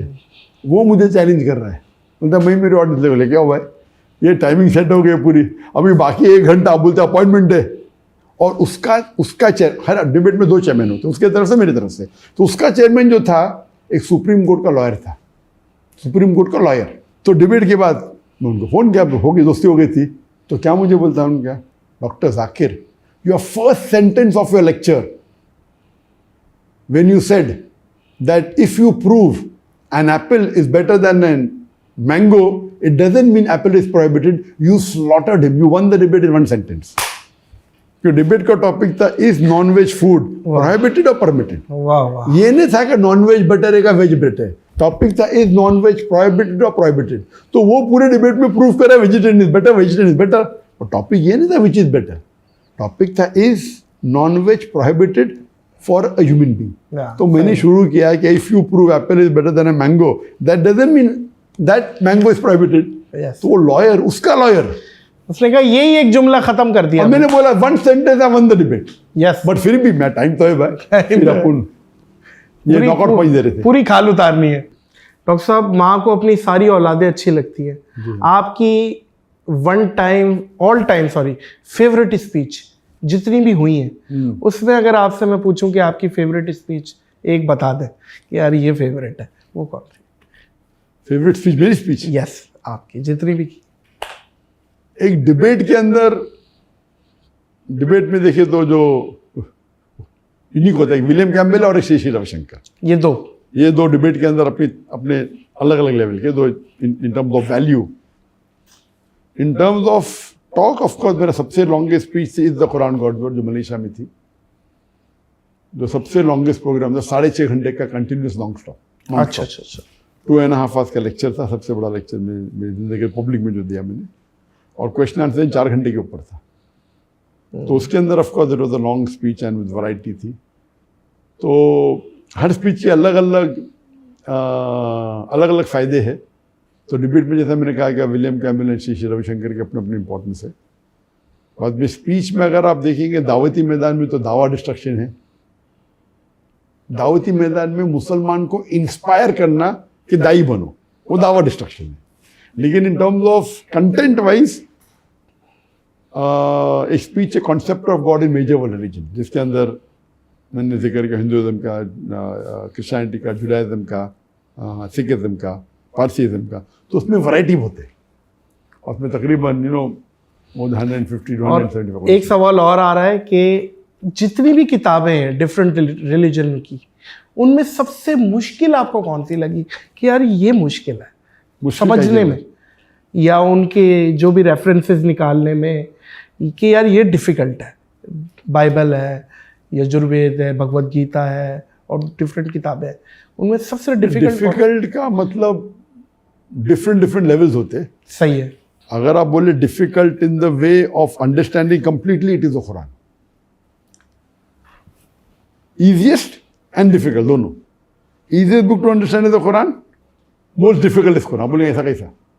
क्योंकि Quran is the most untranslatable book in the world.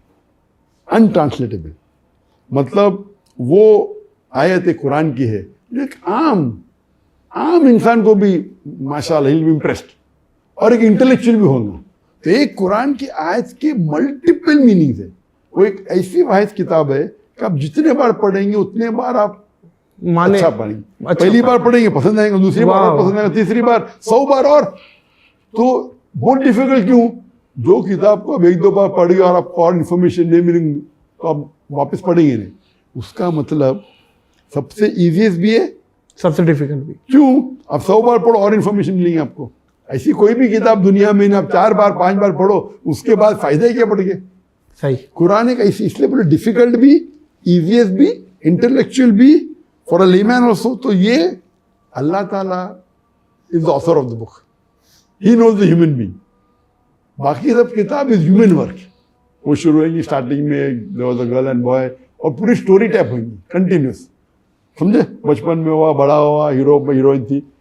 Quran is the word of Allah सुब्हानहू व तआला। बेशक वो सेम स्टोरी 7 अलग बार दी गई है।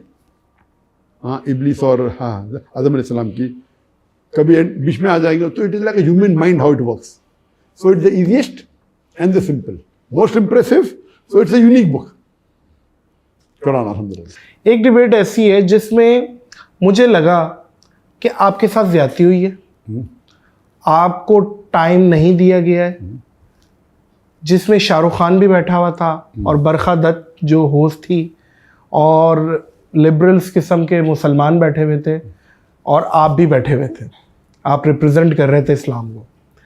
वो उसकी ज़रा कारगुजारी सुनाइए कि वो शाहरुख खान भी जो बैठे हुए थे और आपने मुझे बताया था पिछली दफ़ा कि वो भी आधा घंटा अलग से मुझसे मिलने आए और समझ रहे थे, उन्होंने क्या किया, वो शो में एडिट भी हुआ आपका पोर्शन, वो ज़रा बताइएगा। पहला वो डिबेट था नहीं, वो डिबेट नहीं था, वो टॉक शो था। टॉक शो था, लेकिन डिबेट सबके नहीं। पॉइंट ऑफ व्यू से डिबेट के अंदर लेकिन क्या वो होता है? डिबेट हो गई थी डॉक्टर साहब, उसको- इख्तलाफ हो रहा है, कोई किससे कर रहा है, कोई किससे कर तो रहा है। उसको टॉक शो के अंदर आपस के अंदर आर्ग्यूमेंट हो रहा है, आर्ग्यूमेंट हो रहा है। ये डिबेट होता है फॉर्मेटेड, लेकिन डिबेट में भी चीटिंग होती है। फिर उस पर आता हूँ, फिर मैं ये आता हूँ शाहरुख खान की टॉक शो पे। जब भी ये प्रोग्राम जब होते हैं, जब भी टॉक शो जब होते बड़े बड़े चैनल के ऊपर, उनका पूरा अक्सर इसके अंदर होता है एक चैनल की पॉलिसी। सही है, चैनल की पॉलिसी क्या है, मुसलमान के खिलाफ बात करना, मुसलमान की फेवर क्या है। स्क्रिप्टेड, डिसाइडेड नहीं, स्क्रिप्टेड नहीं, डिसाइडेड था। स्क्रिप्टेड वाले अलग होते हैं। सही है। ये जो बिग बॉस होता है वो स्क्रिप्टेड होता है। सही है, मैंने एक भी सब देखा नहीं, बिग बॉस के एक भी शो देखा लेकिन नहीं। format 5 पता है मिनट। आपको। लेकिन वो पता है, वो जो अब्रॉड के अंदर बिग ब्रदर, उसका फॉर्मेट पता है, देखा Yes. नहीं, टाइम ही नहीं मेरे पास। वो स्क्रिप्टेड होता है, स्क्रिप्ट होके बोलते हो, तुम झगड़ा करो, थप्पड़ मारो, मिर्ची फेंको, ये करो, वो करो, गाली दो, ये स्क्रिप्टेड। टॉक शो में क्या होता है, आप एक इंसान को बुलाते हो जो स्पेशलिस्ट है, लेकिन वो जो एंकर रहता है वो उसको मैनिपुलेट कर सकता है। और हम लोग मीडिया के आदमी हैं, चीज़ों को समझते हैं। उसके बाद मैंने तय कर दिया, अगर मैं जाऊंगा कोई भी शो में, एक होता है 1-to-1 इंटरव्यू, उसमें भी कम जाता हूं मैं, लेकिन अगर शो है तो कोई भी अगर चैनल है जो स्पेशली नॉन मुस्लिम है, वो शो में मैं नहीं जाऊंगा जब तक मेरे खुद के कैमरा ना हो। नहीं, मेरा फॉर्मूला बन गया। आजकल वैसे तकरीबन इस्लामिक स्कॉलर इस चीज़ पर अमल कर रहे हैं। नहीं, ये पाकिस्तान में भी ना, ये इस चीज़ पाकिस्तान में मुसलमान है पे ना। कि यार हमारा भी कैमरा लगेगा, इस चीज़ पे ये है कि यार कुछ हो जाता है, लेकिन कोई भी टॉप वाले चैनल अक्सर अग्री नहीं करेंगे, नहीं करेंगे। तो ये जब बरकादत का इनविटेशन आया मुझे, बरकादत ने इनवाइट की, भाई से लोग आने वाले, तो मुझे जाने में इंटरेस्ट था नहीं कि मेरे चलो भाई फिल्म इंडस्ट्री के लोग हैं। आप शाहरुख खान का पता था आपको? हाँ ना, शाहरुख सब पता, शाहरुख खान, सवाली खान, कबीर बेडी आने वाले, तो मुझे पता था। तो लोगों ने बोला अच्छा मौका है दावत का पैगाम पेश करने, तो मैंने बोला अच्छा, मेरी एक शर्त है कि हमारे कैमरा भी आएंगे। आपके कितने कैमरा? तो बोले हमारे 5 कैमरे। बोले मेरे 7 कैमरे आएंगे। मैंने बोला उनके 5 या 6 थे, हमारे 7 या 8 थे। तो किधर ये होटल में हो रहा है? तो बोले नो प्रॉब्लम। बोले हमारे कैमरा क्रू आएंगी, जो टाइमिंग है आपको उसके 3 घंटा पहले आएंगी। अच्छा, तो पहले बोले कि मैं पूछूंगी, ये करूँगी, मैं अभी कंट्री से आप पूछूंगी। बरखा दत्त से बात हो रही थी आपकी? हाँ, मेरा मैनेजर बरकादत, सही है, आपके मैनेजर बरखा दत्त। मैनेजर बात करें, उनके मैनेजर ठीक। Through Barkha Dutt is the anchor, she is not the main रहता है जो प्रोग्राम प्रोड्यूसर अलग होता यस, है अथॉरिटीज और अथॉरिटी अलग होता है। But Barkha Dutt was the like authority. Anchor and उसका शो भी था, शी 2 in 1। सही। तो बोली हाँ नो प्रॉब्लम। मेरे मैनेजर को बोली, पहला हिचकिचाजी ने क्या ज़रूरत है, हम आपको कॉपी दे देंगे। मैं बोला नहीं, हमको हमारा चाहिए। उसके बाद जो करने का आपको दिखाएं, देखो हमारा पीस टीवी हम भी दिखाएंगे। तो बोली हाँ, बोली उनने। तो 3-4 घंटे पहले मेरे लोग चले गए। हाँ, अभी बेटा हमारा सेटअप होता है, फिर आपको देंगे चांस। अच्छा, 2 घंटा बाकी है, हाँ देते। 1 घंटा बाकी है, थोड़ा हमारा सेटअप हो तो फिर आपको देते रहे। टाइम हो गया, और सॉरी अभी जगह नहीं, इतना बड़ा स्टूडियो है, होटल में हो रहा है।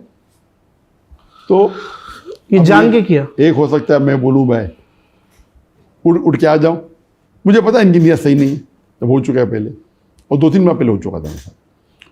तो बोले ये मेरा वादा है कि मैं तुमको अनएडिटेड दूंगी, इमीडिएटली जब प्रोग्राम खत्म होगा तुमको दे दूंगी, अनएडिटेड। ये बोला? कॉपी करके। हाँ, आपको क्या ज़रूरत, हमारा ठीक है, हमारे कैमरा उनसे बेहतर थे। हाँ। हमने बोला नो। तो फिर मजबूरी में मैंने बोला अभी अच्छा मौका है दावती मैदान का, तो मैंने मान गया। बोलो जैसा प्रोग्राम खत्म होगा मैं आपको कॉपी दे दूंगी, आपको जो करने के करो। और मैंने बोला भाई हम उसको दिखाएंगे नहीं, आपका शो है, आपके शो टेलीकास्ट होने के बाद हमें कुछ गलत लगा तो हम हमारा वर्जन दिखाएंगे, ये मेरा शर्त था। मैं नहीं चाहता हूँ कि आपकी शो के आप शूटिंग आज होती है, कभी कभी टेलीकास्ट 2 दिन बाद होता है, कभी 1 हफ्ते बाद होता है, कभी 2 हफ्ते बाद होता है। तो मैं बोला भाई ये मेरा वादा है कि हम इसकी एक चीज़ को दिखाएंगे, लेकिन अगर आपने कुछ गड़बड़ की, हम हमारा अनएडिटेड वर्जन दिखाएंगे, बराबर, नो प्रॉब्लम बोली उसने। और शो भी काफ़ी ये था, इसी लेवल पे था, आइडेंटिटी ऑफ अ पर्सन। तो शो हो गया, ख़त्म हो गया। हाँ मैं अभी देती हूँ, अभी कल देती हूँ, यहाँ का कॉपी करेंगे, टाइम जाएगा, मैं कल दे देती हूँ, दी नहीं। टोपी ड्रामे चल रहे हैं। ये सब उनका मेन मकसद हक रहता ही नहीं। अक्सर कुछ अच्छे लोग, तो हम लोग को मिला ही नहीं। और जब मैं फाइनल वर्जन देखा तो बहुत से मेरे आंसर्स कट किए, उसमें काट दिए उन्होंने, काट दिए, आंसर को आधा दिखाए। तो भी अल्हम्दुलिल्लाह काटने के बाद भी इफेक्टिव था मेरा, इफेक्टिव था। आप नीचे कमेंट सेक्शन तो देखें, हाँ इफेक्टिव। शाहरुख खान को कोई नहीं पूछ रहा, सारा डॉक्टर जाकिर नाइक से इफेक्टिव था, लेकिन बहुत से चीज को काटा, कान से आधा काटा, जो जवाब दे कभी दिखाई नहीं। तो अपने मतलब की चीज दिखाए, पूरा तो नहीं काट सकते क्योंकि मैं था लॉन्ग शॉट पे दिख रहा हूँ, मैं लॉन्ग शॉट पे दिख रहा है। तो इवन अगर उनने 20% 25% भी काटे या जितना भी काटे, मेन चीज काट देंगे तो फर्क हो सकता है, आप समझे ना। तो बहुत से मेरे लॉजिकल पार्ट जो थे ना आंसर के, उनने काटे। तो इस पे मुझे बहुत अफसोस। अभी क्या कर सकते, अभी क्या केस करेंगे। हमने और एक काउंटर शो किया, टीवी टॉक एंड एनालिसिस, एक फेमस स्टूडियो में, उससे बड़ा स्टूडियो लिए, और वो हमने उसके ऊपर पूरा, फिर मैंने 1-2 घंटे का प्रोग्राम किया। और उस पर आपने क्लेरिफाई किया, टीवी एनालिसिस बोल के, क्या हुआ था फारूक शेख के साथ, मर्द हो तो ऐसा, क्या हुआ था बरखा, और क्या होता, आपको एहतियात लेना चाहिए, आपको बेवकूफ़ नहीं बनना चाहिए। तो इसीलिए कोई भी उलमा खाली चैनल पे जाते हैं, आपको एहतियात लेना चाहिए। अगर आप एक्सपर्ट है अलग बात है, किस तरीके से जवाब देना चाहिए, वो अक्सर बातें लोग अभी। और वो क्या था जो शाहरुख खान आपके पास वापस आया और वो आधा घंटा बैठा? नहीं, वो तो प्रोग्राम खत्म होने के बाद सब लोग साथ में मिलते थे, चाय पी रहे थे, उससे अलग बात है। तो पता चला कि माशाल्लाह काफ़ी लोग जानते हैं, मेरे वीडियो का सब देखते हैं, बाकी फिल्म इंडस्ट्री के लोग भी अल्हम्दुलिल्लाह। तो और फिर उन्होंने ट्वीट किया, क्या है, मैं डॉक्टर जाकिर ने कैसा ट्वीट किया उसने, शाहरुख ने, हाँ उधर से, है ना भैया, वो तो एग्जैक्ट मुझे पता नहीं क्या ट्वीट किया उसने। तो अल्हम्दुलिल्लाह, तो उस टाइम फिर एक्सचेंज हुए मोबाइल नंबर और सब, फिर बोले आओ कभी। आप राब्ते में हैं अभी भी? एक्चुअली नहीं, उसके बाद मुलाकात हुई थी, 1-2 बार एयरपोर्ट के ऊपर का मुलाकात हुई थी उससे। कहाँ पे? एयरपोर्ट के ऊपर, एयरपोर्ट किस जगह पे? आई थिंक बॉम्बे एयरपोर्ट पे। अच्छा, जब मैं जा रहा था, वो आ रहा था, तो वो क्या बात करते हैं जब शाहरुख खान आपसे मिलते हैं, तो किस चीज़ पे बात करते हैं? नहीं, कोई इस्लाम समझने पे बात करते हैं, या कोई चीज़ क्यूरियोसिटी होती है कि समझा जाए? नहीं, उनने मुझे एक चीज़ पूछी जो of the on the show तो मैंने बात किया, ऑफ द शो उन्होंने मुझे पूछा कि अगर एक मुसलमान दाढ़ी नहीं रखता है, क्या इम्पोर्टेंट है दाढ़ी रखना, कि दाढ़ी रखने से नहीं मुसलमान होता, क्या मुसलमान होता? तो मैं बोला डिपेंड, आपको कितना मार्क्स चाहिए। अगर आपको एक एग्जामिनेशन में पास होना है वो अलग बात है, एक होता है कि आपको सेकेंड क्लास आना, एक फर्स्ट क्लास, एक डिस्टिंक्शन। सब अमान में से तो सलाह सबसे इम्पोर्टेंट है, दाढ़ी ने, वो दाढ़ी भी इम्पोर्टेंट है, चारों हदीस में लिखा है। तो दाढ़ी नहीं रखे तो आप फेल है, तो जहन्नम में जाएंगे, ऐसा का नहीं, क्योंकि वो मेजर सिन नहीं है। लेकिन अगर आप स्कोर करना चाहते हैं 95 के ऊपर, तो ये सब पॉइंट इंपॉर्टेंट है। बोले अरे वाह वाह क्या जवाब है। तो मैं बोला कि भाई according to all the 4 schools of thought it is compulsory, पर नहीं रखे तो ऐसा नहीं कि आप जहन्नम में जाएंगे। लेकिन अगर आप चाहते हैं, जितना आप चांसेस चाहते हैं कि जितने ज़्यादा छोटे छोटे पॉइंट्स कलेक्ट करेंगे तो आपके जन्नत में जाने के चांसेस बढ़ते हैं। जी जी। तो इट्स अ रिक्वायरमेंट, अल्लाह के रसूल की हदीस है, इस्लाम के हिसाब से फ़र्ज़ है, लेकिन नहीं रखने से जहन्नम कंपल्सरी नहीं है। तो वो उसका समझ है। हाँ, तो बोला ठीक है, इसको पॉइंट्स मिलने पर डिपेंड होता है। हाँ क्या शिर्क है, मैं बोला शिर्क नंबर 1 शिर्क। तो उस बात पे काफ़ी गुफ्तगू हुई, समझे ना, और we can come to my house and, तो अल्हम्दुलिल्लाह। तो ऐसे मौके कई मिलते हैं जो फिल्म इंडस्ट्री से चाहे बात करने मिले या होता है, अल्हम्दुलिल्लाह। नहीं बिल्कुल डॉक्टर साहब, ये बहुत बड़ी बात है, क्योंकि इन लोगों की इन्फ्लुएंस है, नीचे तक है। अगर कोई चीज़ अमल शाहरुख खान करेगा और आपकी वजह से करेगा, आपको तो यकीनन इस चीज़ का अल्लाह सवाब देगा, लेकिन शाहरुख खान की इन्फ्लुएंस इतनी है कि लोग भी करेंगे नीचे। बहुत ज़्यादा माशाल्लाह, फॉलोइंग इज हाई माशाल्लाह। अच्छा डॉक्टर साहब, जब मैं आपके पास आ रहा था, कुछ मोस्ट आस्क्ड क्वेश्चन थे लोगों के, अगर आप इजाज़त दें, क्योंकि कुछ कंट्रोवर्शियल भी हैं कि मैं चाहता हूं कि ज़रा कुछ क्लेरिफाई भी कर दें। सबसे पहले यजीद के मसले पे मैं लाना चाह रहा हूं आपको कि इस पे बहुत डिस्कस हुआ और आपका भी क्लिप आया कि शिया हजरात मेरे फ़ैन और मुझसे बड़ी मोहब्बत करते थे, लेकिन वो गिला करना शुरू हो गए, नाराज़ होना शुरू हो गए मुझसे कि ये क्या कह दिया आपने।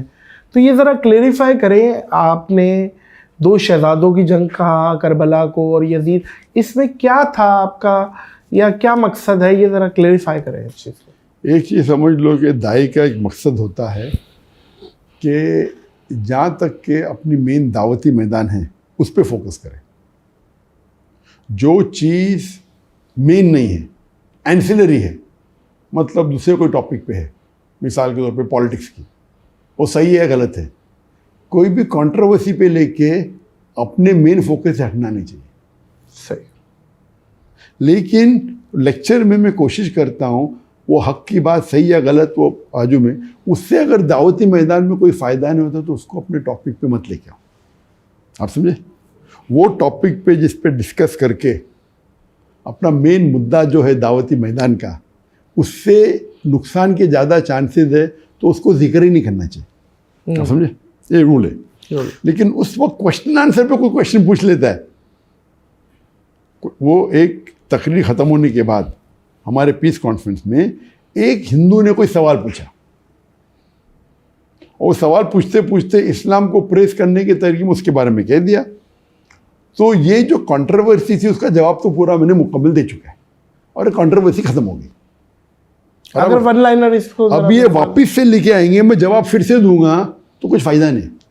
इसका फ़ायदा ये है जिससे नहीं, इसका फ़ायदा क्या है? जी जी, इसका क्या फ़ायदा क्या है? क्यों आपको देखना चाहिए। मिसाल के तौर पे कौन मुझे पूछता है कि ये साइंस के बारे में, मैं डॉक्टर हूँ, एक साइंस के बारे में कोई क्वेश्चन है, एग्जाम्पल जिससे कोई ज़्यादा फ़ायदा नहीं है, लेकिन फॉर एग्जाम्पल ये कोविड था, ये एक्चुअल था कि बैकअप था, जो भी है, उससे मेरे दावती मैदान से लेने देना क्या है? एक ग्रुप मानती है Covid was planned by China, एक ग्रुप मानती है Covid was planned by USA, एक बोलती क्या ये नेचुरल फिनोमेना। तो जो मेरे दावती मैदान से, और मैं डॉक्टर हूँ और मैं जानता भी हूँ जवाब, मैं दे के मैं डिवाइड क्यों करूँ? तो ये हिकमत है। कुरान की आयत है सूरह नहल में सूरह नंबर 16 आयत नंबर 125, उदु इला सबील रब्बिका बिल हिकमा वल मौइज़तिल हसना वजअज़्म लिल्लती Ahsan, invite all to the way of thy Lord with wisdom and beautiful preaching and argue with them and reason with them in the ways the best most gracious। अभी ये मुद्दा आ गया, ये मुद्दा को पूरा जवाब दिया, हर एक को जवाब दिया, ये ख़त्म हो गया। अभी 2007 का काम था। हाँ, अभी आप पूछते 17 साल बाद, मैं बेवकूफ़ जवाब दूंगा आप इससे, आपको देखने का यूट्यूब पे मिल जाएंगे आपको। जरूरी का नादिर अली से सुने, सही मैं जवाब फिर से दे सकता हूँ। एग्री। ये बेवकूफ़ी है क्योंकि वो मुद्दा ख़त्म हो गया। अभी it is not at all dealing with anything of the main pillars of Islam. सही। अभी फिर से नई कॉन्ट्रोवर्सी, अभी बहुत से शिया मेरे फैन हैं, आप क्यों उनको मेरे से दूर लेके आना चाहते हैं? अल्लाह ना करे। मैं तो लोग क्या होता है, आपका शो ज़्यादा देखेंगे, मुझे मैं शो देखने में मुझे फिक्र ही नहीं, अल्लाह ने इतनी दिया है जी, मुझे फिक्र है कि आखिरत में कब मिलेगा। तो you as a Muslim also should see to it कि आप अगर शो कर रहे तो आपको सवाब का भी ज़्यादा मिलेगा। अगर मुझे यहाँ मेरी व्यूअरशिप 1 मिलियन बढ़ जाएंगी लेकिन आखिरत के अंदर 1 मिलियन पॉइंट कम होंगे तो आप आखिरत ज़्यादा फिक्र। बेशक वो देखिए, जवाब तो मैं दे सकता हूँ, मैं कितना डरता भी नहीं माशाल्लाह, बराबर ना। लेकिन ये it's a issue which is finish answered. मेरी नीयत यही थी डॉक्टर साहब कि इस चीज़ को आप कोई वन लाइनर जवाब दें तो मैं भी वो एक ज़रिया बनूँ आपका। और वन लाइनर जवाब है कि कुरान में शिया सुन्नी जैसा वर्ड ही नहीं है। कुरान की आयत है सूरह इमरान की सूरह नंबर 3 आयत नंबर 103, वातसिमू बिहब्लिल्लाहि जमीअन वला तफरकू, hold strongly to the rope of Allah and be not divided. अल्लाह की रस्सी को मजबूती से पकड़ो और आपस में मत बंटो। अल्लाह की रस्सी कुरान हदीस है। तो मेन मेरा मकसद रहा है कि जितनी भी मुसलमान में फ़िरके हैं, कोई फ़िरके में काफ़ी करीब है, कोई दूर है, कोई कुरान हदीस से दूर है, सब मुसलमान को जुड़ना चाहिए कुरान हदीस में, ये बेस्ट है। और जितने फ़िरके हैं उसको आप आग नहीं लगाना चाहिए। इसीलिए आप पूछेंगे मैं कौन हूँ, मैं बोलूँगा मुस्लिम हूँ। मैं क्यों कौन हूँ? मैं शाफ़ी हूँ, हम्बली हूँ, मलकी हूँ, शिया हूँ, सुन्नी हूँ, हम्बली हूँ, क्या है जमात इस्लाम? क़ाला इन्ननी मिनल मुस्लिमीन, अल्लाह कहते हैं कुरान में अपने आप को मुस्लिम कहो, कई बार है, 10 बार से ज़्यादा कुरान में कहा नहीं कि अपने आप को सलफ़ी कहो या अपने आप को बरेलवी कहो या देवबंदी कहो, या हम अल्लाह अल्लाह के रसूल को मानते हैं मुसलमान, इसीलिए we go and meet everyone. हम जितने भी मुसलमान इस्लाम में फ़िरके नहीं होना चाहिए, बट है, मैं सब लोग से मिलता हूँ, कॉमनलिटी पे आता हूँ, ताला कलिमतुन सवाई, जो कॉमन है उसके ऊपर करेंगे। आप कुरान कॉमन है, अल्लाह कॉमन है, रसूल कॉमन, उन पर बात करेंगे। जो चीज़ डिफरेंट है ठीक है, हम क्या करते हैं जो 10% डिफरेंस है उसके ऊपर लेक्चर ही देते रहते हैं। मैं वो तो 90% कॉमन है, 80% कॉमन, उस पर बात करें। बिल्कुल सही है, बिल्कुल सही है। अच्छा, कुछ 2-3 सवालात हैं डॉक्टर साहब, वो मैं चाह रहा हूँ ज़रा शॉर्टली अगर आप उसके, क्योंकि एक पूरी म्यूज़िक फर्टर्निटी मेरे साथ बैठी हुई थी, उन्होंने कहा यार डॉक्टर साहब से सिर्फ ये पूछ लो म्यूज़िक हलाल है या नहीं। इस चीज़ का अगर आसानी से ज़रा म्यूज़िक जो जनरल म्यूज़िक है, इंस्ट्रूमेंट है, एक्सेप्ट फॉर डफ, वन साइडेड डफ, उसको छोड़ के बाकी म्यूज़िकल इंस्ट्रूमेंट्स हराम है इन शॉर्ट। उसके ऊपर काफ़ी तकरीर है मेरे। तो अगर आपको इम्पैक्ट देना है, फॉर एग्जांपल हमारे पीस टीवी पे म्यूज़िकल इंस्ट्रूमेंट्स नहीं होते, सही है, लेकिन म्यूज़िक के बहुत से फ़ायदे, बहुत से नुकसान भी है, उसके ऊपर डिस्कस मैंने किया। बिल्कुल ठीक है। लेकिन अगर आपको इम्पैक्ट करने का है तो आप एक शरिया कंप्लाइंट साउंड इफेक्ट्स कर सकते हैं।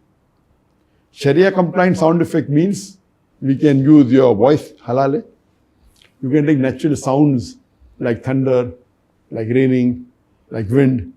तो इसकी पूरी एक लाइब्रेरी आती है।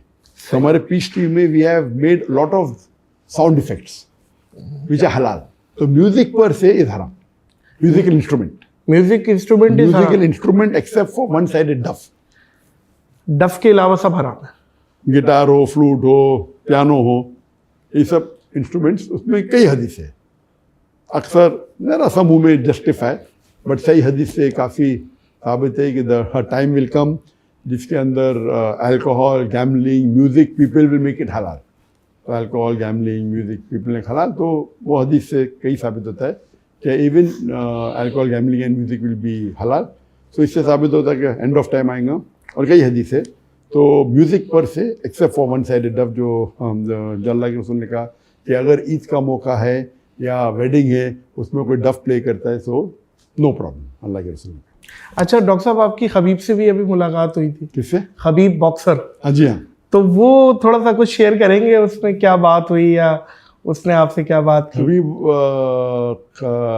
खबीब नबो का तो वो बॉक्सर ने, वो UFC fighter, mix martial arts. अच्छा, मिक्स मार्शल आर्ट्स। बॉक्सर अलग होता है, सही है, सही है। मिक्स मार्शल आर्ट्स अलग होता है, सही है। तो यूएफसी का फाइटर है। हाँ, अल्हम्दुलिल्लाह, वो रशिया से है, अल्हम्दुलिल्लाह।